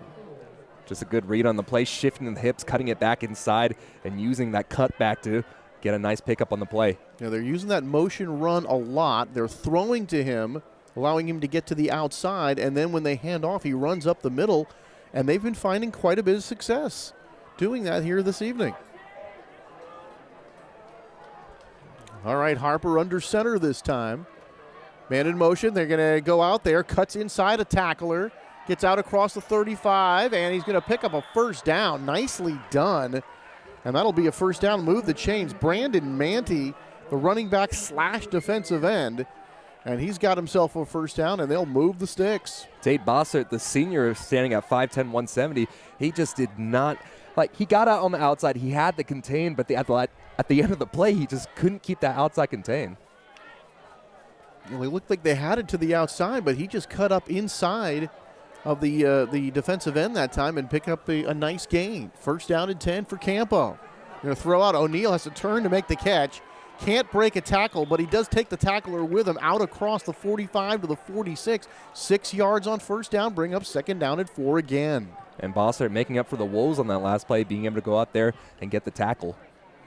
Yeah, Von Felden, I think number 4, was able to tackle his opposite number that time, but with the nice moves by O'Neal, he's able to take him forward for a couple of yards. So it's nice that you're able to hold on to the tackle, but unfortunately it's still a good gain for Campo. 2nd down, Campo out to the 46-yard line. Now, here comes O'Neal in motion. They're going to hand it to him. There's that play again, right up the middle. He's got good yardage into the open field. 40, 35, hit and dropped at the 30, inside the 30, the 29. Another good run. And boy, we have seen that a lot, and Las Lomas has not made the adjustment to it yet. Yeah, what's actually happening right there is the defensive line is biting on the play fake to Windat, so then that just opens up the inside lane and the cutback, and that's why you see a huge piece of yardage being ripped off there. Boy, Campo's offense, I'm not sure which I'm most impressed by, their defense or their offense. They've just been lights out here tonight, leading by 10, looking to add more. 4:13 and counting here in the 3rd. Here we go again, one more time, and they're going to gain a couple of yards, but coming up from the backside is number 7, Elijah Lash, coming up to make the tackle against his counterpart, number 7, Brandon Manti. But Manti is going to gain a couple of yards on the play, about 2, maybe 3. Call it 2nd down and 7. And it's a really interesting fold that Campo is doing. Instead of having the jet sweep action being the lead blocker for Windat, now Windat at the fullback position is actually being the lead blocker, so he's going right up there, taking on the linebacker and opening up the lane for the jet sweep. And that's what's been their bread and butter this year. Windat being that lead blocker for O'Neal, but he's going to get it here, and he's going to pick up some yards, gets to the 20-yard line. He's going to be a couple of yards short, maybe a yard short of that first down. But a nice job there by Windat. Gets some nice blocking, able to move it out. And this is going to be a third down and, let's say, very manageable 1 yard. And it's yards after contact. That's been the theme for this running game for Campo Lindo. They've got out here, and Los Lomas has gone out, made the first contact in the backfield or near the vicinity of the line of scrimmage, but they just haven't been able to get that first contact tackle. So under 40 yards here for a field goal, but that's not what Campo's thinking about. They're going to try to make this a first down. I would think they would probably go for it on fourth. If they don't get it, doesn't matter. Windat's got it up the middle, and he's going to pick up nice yardage, about 5 as he gets to the 15-yard line. Turns third down into first down, and the Campo drive stays alive. And they stacked up the line, the holes in between the guards and the center, but guess what? They ran off the guard and the tackle, and because of that, they were able to get the first down. So a couple of passes on this drive, but really doing a lot of the damage on the ground here is Campo. And boy, you notice when they get the ball, Max, they chew up a lot of time. Down to 2:22 to go here in this third quarter already. There's that jet sweep action, not going with that sweep, but going up the middle and getting close to the 10-yard line is O'Neal. Call it 5 more. Second down and 5. And it's almost like the triple option in the sense you motion the jet sweep and then you decide to either give it off to the fullback, or you just run the ball with the quarterback as well. And it's a penalty. They're going to mark it off, and I didn't see what the actual call was. But they are marking off some yardage against Los Lomas, and it's going to be a face mask is the call. So that's going to be a half the distance penalty. And this is going to mark the ball at about the 6-yard line, first and goal for Campo. And right now, if you're Los Lomas, you got to think we cannot give up a touchdown and fall down by 3 scores here. And there's only 2 minutes left in the third quarter as well. The clock is grinded down. Handoff, O'Neal met at the line of scrimmage, and he is going to go down after a short gain. And another good tackle by number 4, Tate Bossart. We've called his name a couple of times, and he made a nice tackle there. Good defensive play by Los Lomas. Good penetration on the inside from the defensive lineman, and it just opened up the ability for Bossart to come inside and make that tackle. So just a couple of yard gain, remains a goal-to-go situation. And it'll be second down and goal. I think there was a penalty on that last play, so looks like that was an illegal shift. So right over there, Los Lomas takes it, so it'll be first down once again, but it'll be a long goal. So they're going to move them back a few yards. Out to the 16. The scoreboard says first and 16, but it's a first and goal situation here, and this ball is marked just outside the 10-yard line.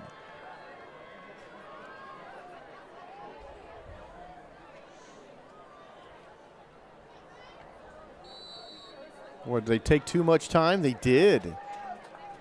So all of a sudden, a couple of penalties here, and Campo moving backwards, and that's got to make Los Lomas feel a lot better.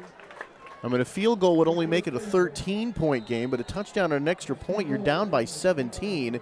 And I know you love to run the football, but tough to make up that many points with less than a half to go, just over a quarter right now. Minute 10 showing here in the third. And you know, if you give the ball back to Campolindo with their triple option motion that they're doing right over here, they're going to keep chewing and chewing and chewing up the clock.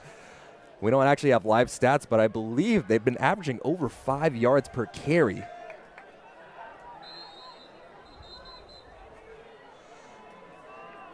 So now the officials, and we got a timeout here. It looks like Kevin Macy and Campolindo want to call timeout. So no points so far here in this third quarter, but Campolindo able to get off the field again. And now, even though they've committed a couple of penalties, are moving backwards here a little bit, Max. A nice drive here by this offense, and really a chance to take a stranglehold in this game if they're able to put it in the end zone. If they can score and force another 3 and out, I think we can call this game a wrap, because this offense is just rolling down the field. And let's not forget, Grant Harper is a terrific quarterback. They haven't had to pass the ball in the last few downs just because the 2 running backs have been really eating up this Los Lomas defense. But if they do have to go back into the passing game, Grant Harper is, he's well equipped to face that challenge. Yeah, more than capable. But he's a guy that, on offense that has not been getting a ton of support from some of the guys around him this year. When I talked to Coach Macy, he said he's really been the guy that's doing it. Tonight, it's a team effort all around here for Campolindo. All right, 1st and goal from the 11. Fake, Harper rolling, looking, throws, end zone, and the ball's knocked away at the last moment. And boy, what a play there by Bossert.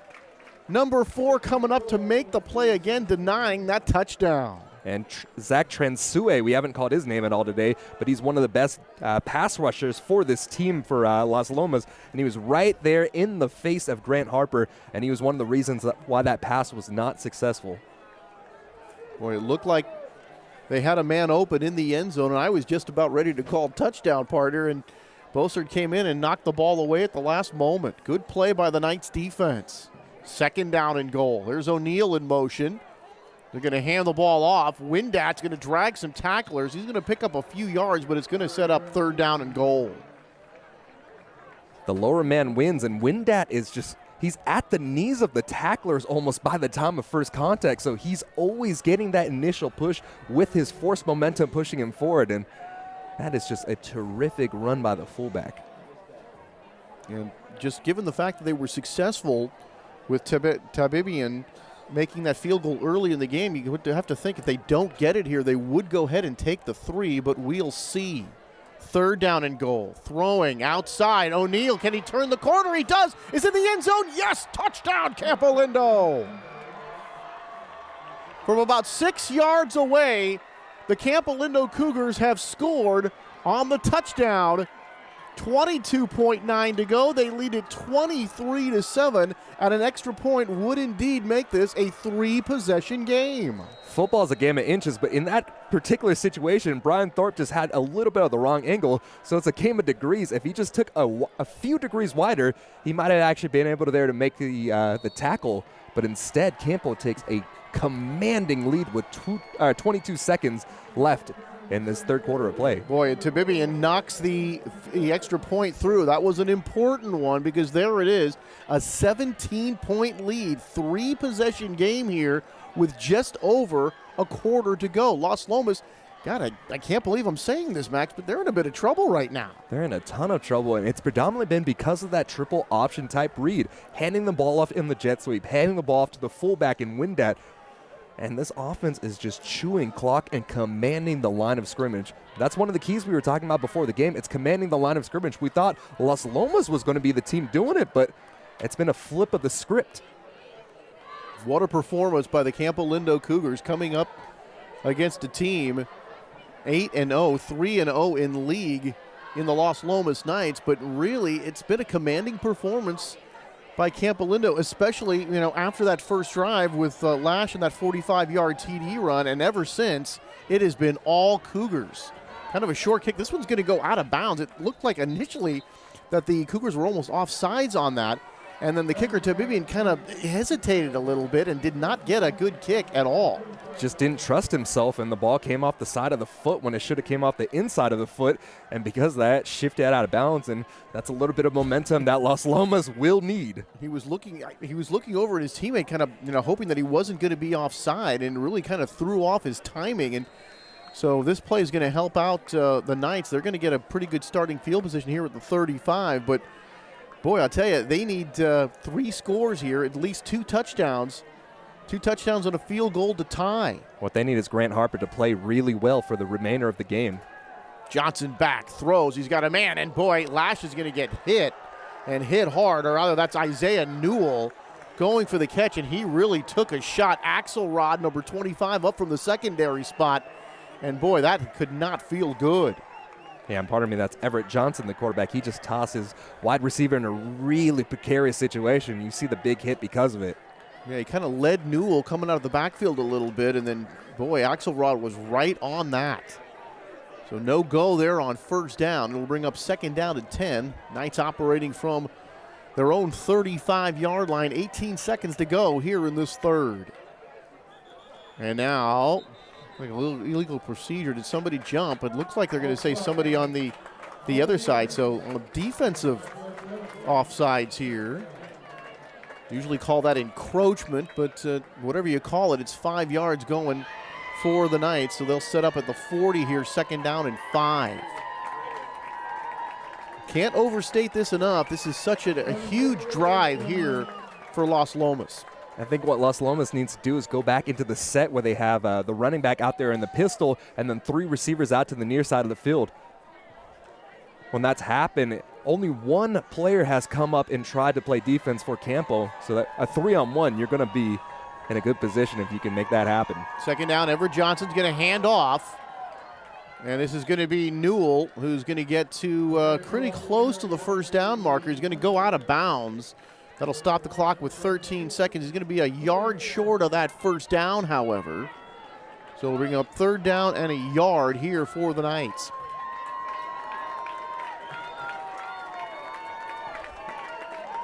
Clock does stop here with 13 seconds to go. Let me ask you this, though. Do you ever take a shot in this situation because you can believe you can get that 1 yard? Not something I wouldn't think of doing. I mean, they're going to take the 1st down here as they get across the 45-yard line, pick up the couple of yards for the 1st down, but you figure you're going for it on 4th down anyway. Yeah, with the way that Campo has really dominated this game in terms of the rushing and controlling the clock. And that will do it for the 3rd quarter. And at the end of 3, and a surprise, Campolindo 24, the Knights 7. We'll be back with the 4th quarter right here on Walnut Creek TV.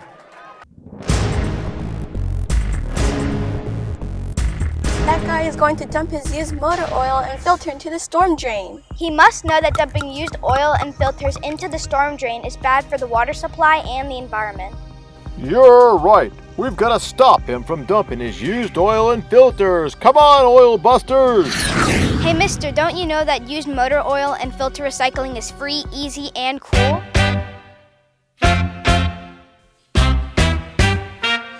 He feels good. Recycling his oil and crude now. He feels great, 'cause his oil filter is reused now. No blues, reuse, don't you know we're a team?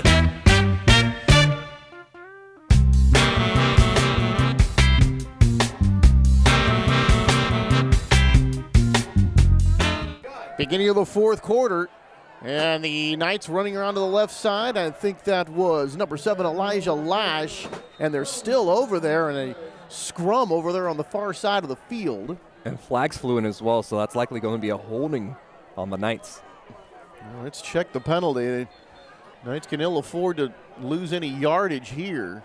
This is a drive where you got to think they need at least a 3, but they don't kick field goals very often.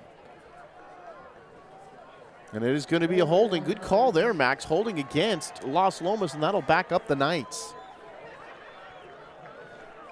Let's talk about this regular season form. We looked at that game log, and they were just absolutely ripping people. And take a look at it. The opening game against Kennedy, they were at Kennedy.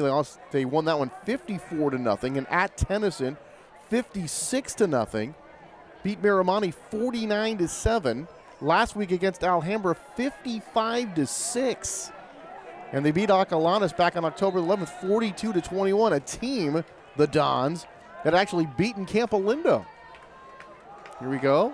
And here's Lash, going to bust this one out. Newell on the holding penalty again. Flags fly.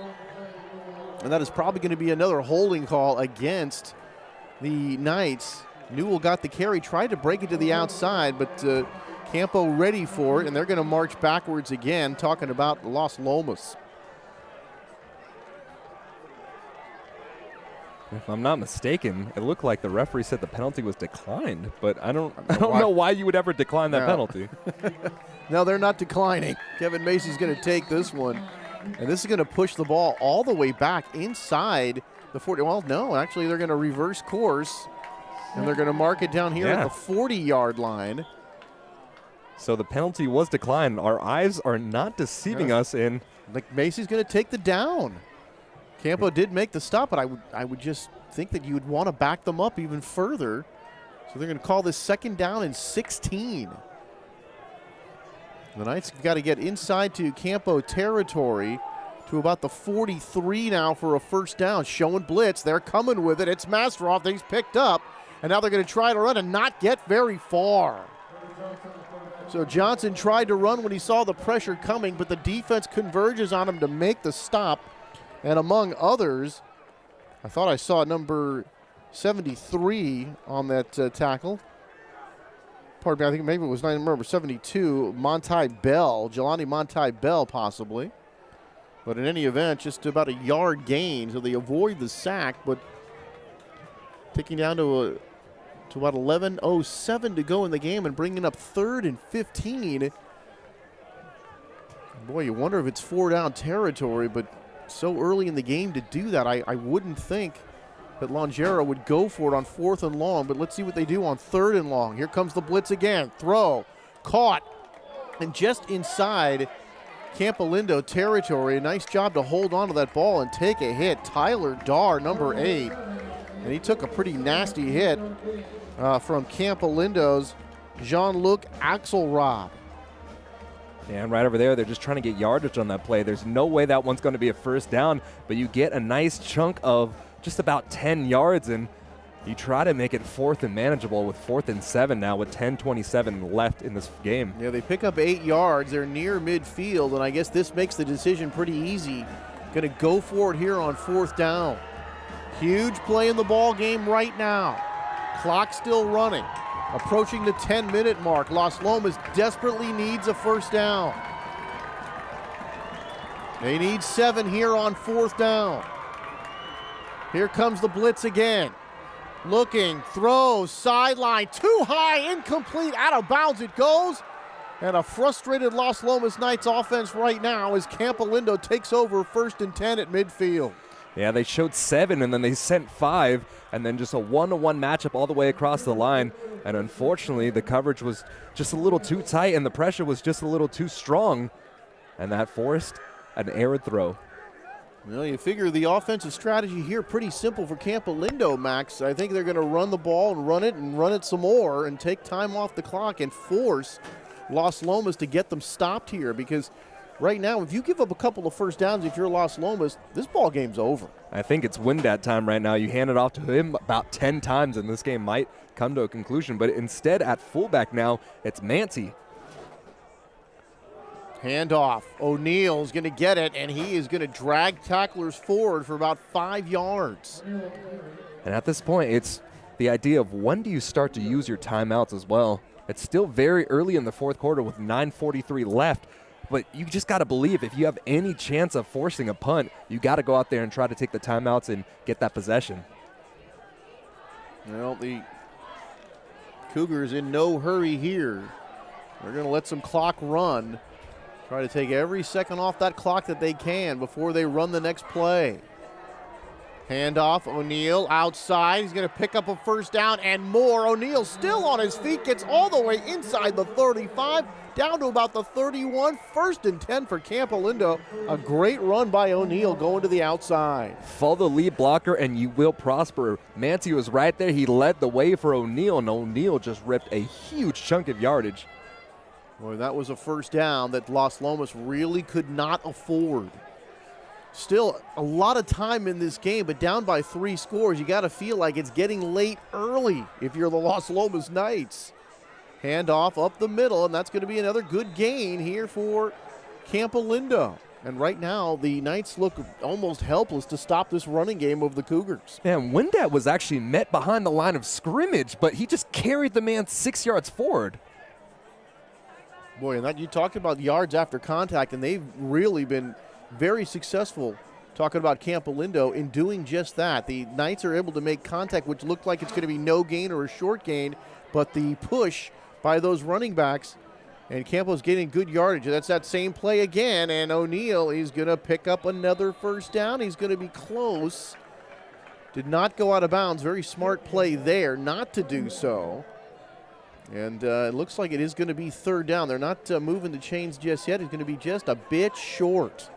And at this point, do you have to take the gamble and start shifting towards that motion, shifting your defensive line so you can get there first and see if you can make a tackle for loss?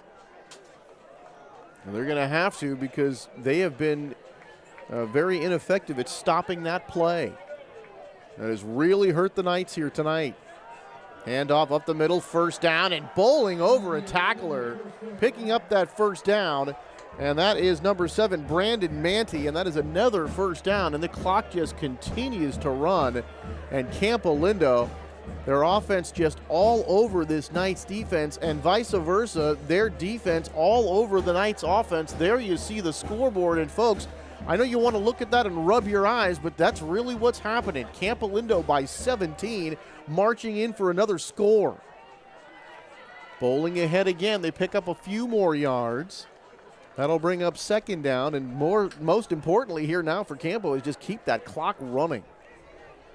Yeah, more than anything, it's just so surprising that the line of scrimmage is being won consistently by Campo Lindo. The storyline coming in this game was the exact opposite, but they're just pinching down, they're running up the middle, they're playing physical football, getting the man advantage, and that's why they're so successful moving the ball. Same play again.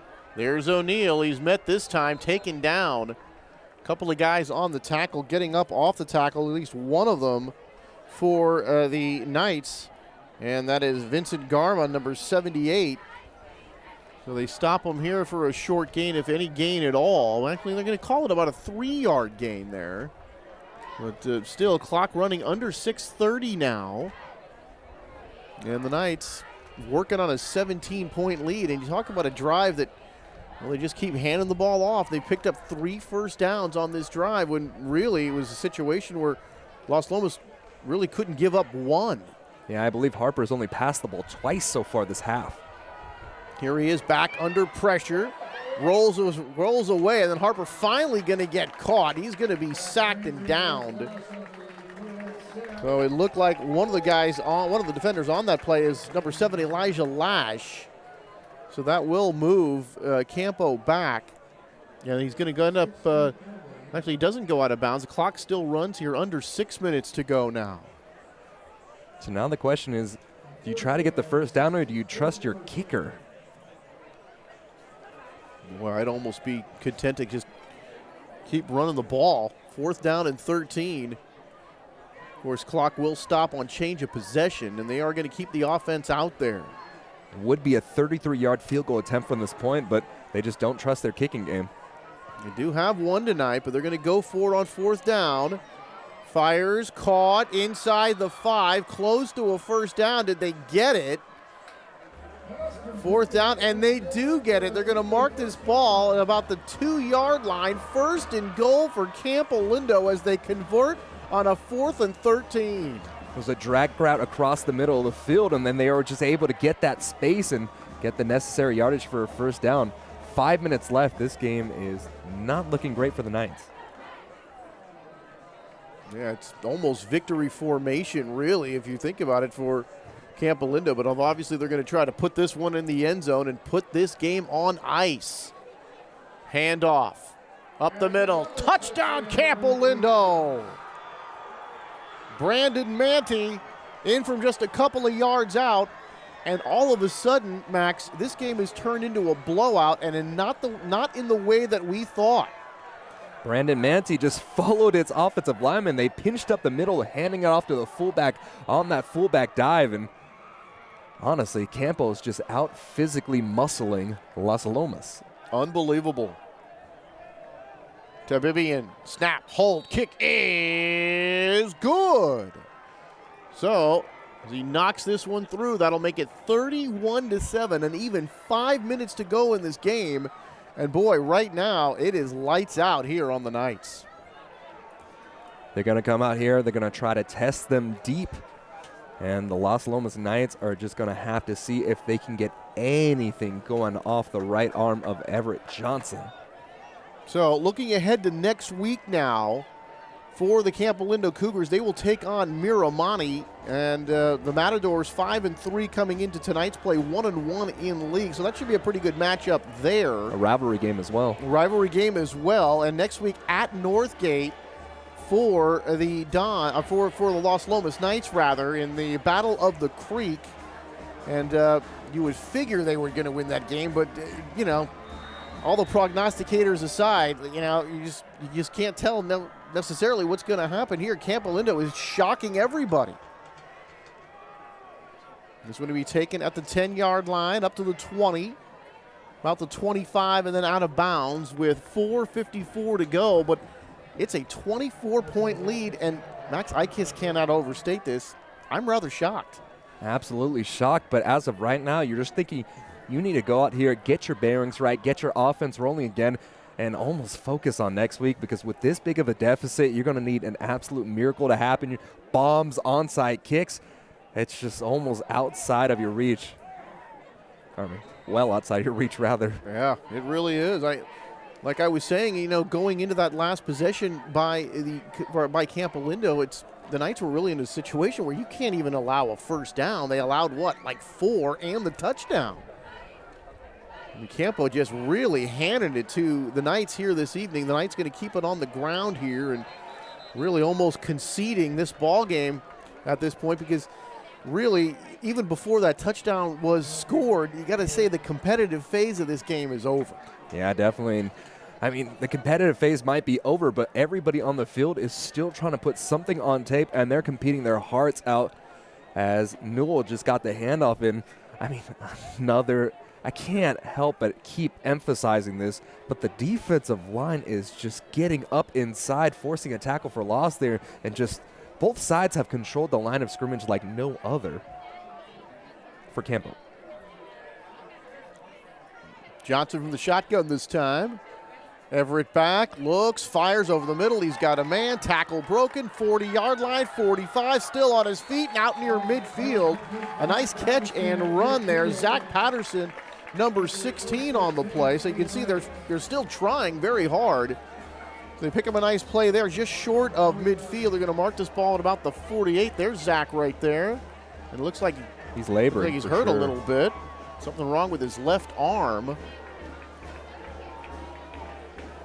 But for the Knights, they come out, and it's just continuing trying to work your offense and building that momentum.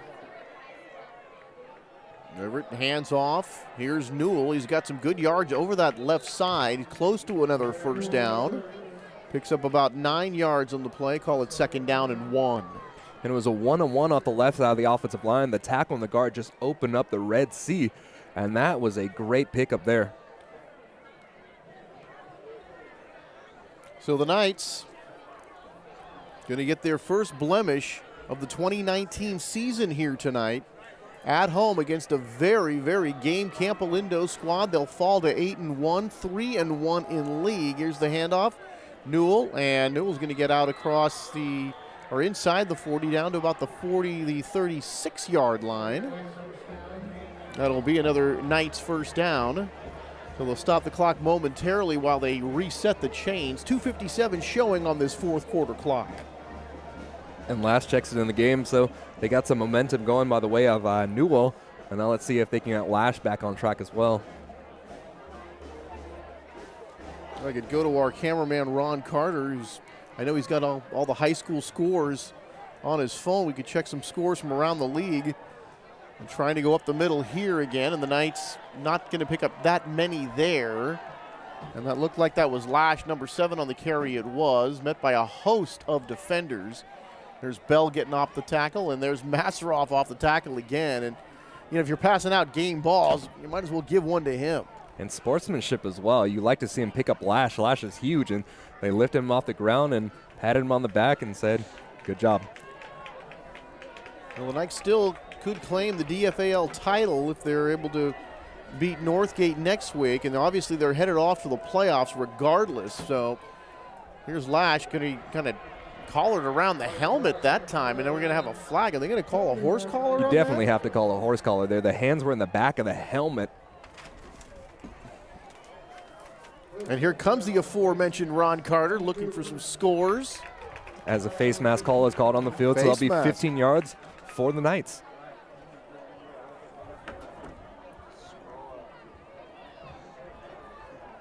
Scores from around high school football in the area. Pittsburgh big over Heritage High School, 29-0. That game at Pittsburgh.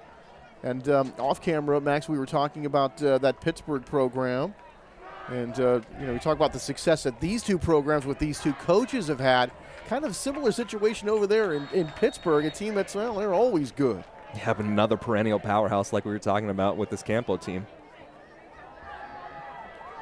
And up the middle and inside the 5 to about the 4-yard line, 1:40 and counting. So Antioch and Freedom out there at Antioch. The Panthers down to the Falcons right now, 21-16. That game in the 3rd. Monte Vista's out in Clayton Valley. The Eagles trailing Monte Vista. That's in the 3rd, a 28-21 lead for the Mustangs. And that's our out-of-town scoreboard. And there's a fumble, and diving on that one is Lash. Able to cover that one up. Here as we going to tick down to under a minute to go. Now they're going to stop the clock here with 1:06 to go. And Las Lomas takes, I believe, their 3rd and final timeout. I believe that's actually only their first timeout. Oh, that. Yeah, sorry. It just feels like it. I'm looking at the scoreboard there, and I can barely see that. You can see where they say timeouts Yeah, exactly. there, and my eyes are just not good enough to pick that up. So it's their first timeout, but you do love to see that from Longero. Longero is going to compete with this team throughout the rest of this game. It doesn't matter what the score is. He's going out there, and he's just coaching his guys up. Well, the Liberty Lions, who were having a very good season this year, they lost that game to Pitt last week in a big BVL battle out there, but they really whipped up on Deer Valley here tonight, 63-21 over the Wolverines at Deer Valley. Liberty's one of those schools, Max, if you look over the years, and a lot of years down, Yeah, and then a couple of years up, and then when they're up, they're really up. What's weird about the Liberty program as well is the fact that they still produce talent like left and right. Like even if the team can't get it all together, they're still producing players that move on to the next level. Minute 6 showing here on the 4th quarter clock. Everett Johnson to the end zone, incomplete. And that will bring up 4th down, obviously going forward here in this situation. Johnson coming over to the sideline to talk to Coach Longero. We're looking at what Campo's done this year, a 40-0 win over Montgomery. They whipped Deer Valley, the aforementioned Wolverines, 48-6. They did drop one to McClymonds on September the 13th at McClymonds. And then on October the 18th, they dropped one to Acalanes, 17-7. Those are the two blemishes, Acalanes and McClymonds, the two blemishes on the Campo record. But right now, Campo's thinking about just victory here tonight. And you got to walk away with your head up if you're Campo. I mean, not just because of the score, but because of the way that your offensive line played. The offensive line came into this game questioned at every single position with new starters and new players filling in. But they've gone out here and they've just dominated, and hats off to them. Well, the crowd's still really into this on this Las Lomas side, but really, especially since that first drive, Max, it has been all Campolindo here tonight. Handoff, Lash runs into a host of white shirts, and they bury him there. Elijah Lash, nowhere to go. And big number 72, Jelani Matai Bell, 6'3", 295 pounds, right in the middle of the fray that time. And you hate to see this, somebody going down in garbage time. This is the worst possible situation. Really is. Trying to see that number. It looks like number 53. It was going to be Marco Balistreri, one of the very important players here in this night's program. And boy, like you say, garbage. God, you really hate to see anybody get hurt anytime, but right now you're really thinking about next week and the postseason, and you lose a guy like that. That's very tough to take salt in the wound, really. Exactly. Hopefully it's just some cramping or something that they can come back from. We're not going to speculate here, but you just hate to see a man down. Marco Balistreri on the offensive line, the left tackle, 2-year starter. 6'4", 225 pounds, and they were kind of rubbing that that right calf. Looks a bit hobbled, but he will come off under his own power and get a nice hand from the fans here. Yeah, now Coach Garcia for the the Knights is just out here coaching up his offensive line saying, hey, we still need to cap this in, and we still need to show our hearts. Well, a tough one here for the Knights. They will drop from the ranks of the unbeaten here against Campolindo. Facing second down here right next to the Campo goal line. Handoff, and this is going to be a touchdown. Lash gets in for his second touchdown of the game, but boy, after his first touchdown, we thought we were going to see a lot more of them. We do see the second touchdown here for the Knights, but obviously too little too late for Las Lomas. And that was actually Newell on the carry there, but the formation that I love to see is you saw that full diamond from Las Lomas. I haven't seen that lineup since Texas way back in the day. So the Knights try to tack on the extra point. Hayden Grant here to do the honors. Snap, hold, and the kick is good. So with just 45 seconds to go, really putting some cosmetic surgery on this one for Las Lomas as they cut the lead to 31-14. Yeah, but we know after this, the kickoff goes. Let's see if we see an onside kick. You might as well practice it just in case you need it, right? Sure. But if Campo does get the ball back, they'll elect to probably just take a knee and ride this one out. Oh, it's victory formation tonight, right now here for Campolindo. Well, checking that scoring summary, it was Lash on that 45-yard TD run. And then after that, Max, well, all Campolindo. Curtis on a 20-yard TD catch, 23-yard field goal by Tabibian. Windat, a 6-yard TD run. And then into the second half, that 6-yard TD catch for Campo, and that was really the one that kind of sealed the deal. Manta, a 2-yard touchdown run to follow that. And if that one didn't put it on ice, well, I guess that that next series did. Or I should say that was the touchdown. If the previous touchdown hadn't put that one on ice, that last one certainly did for Campolindo. Hands team on the field, so we will see the onside. And there it is. And did it travel 10 yards? It's got knocked away. It looked like Campo came up and touched it, but I don't think the ball ever traveled 10 yards.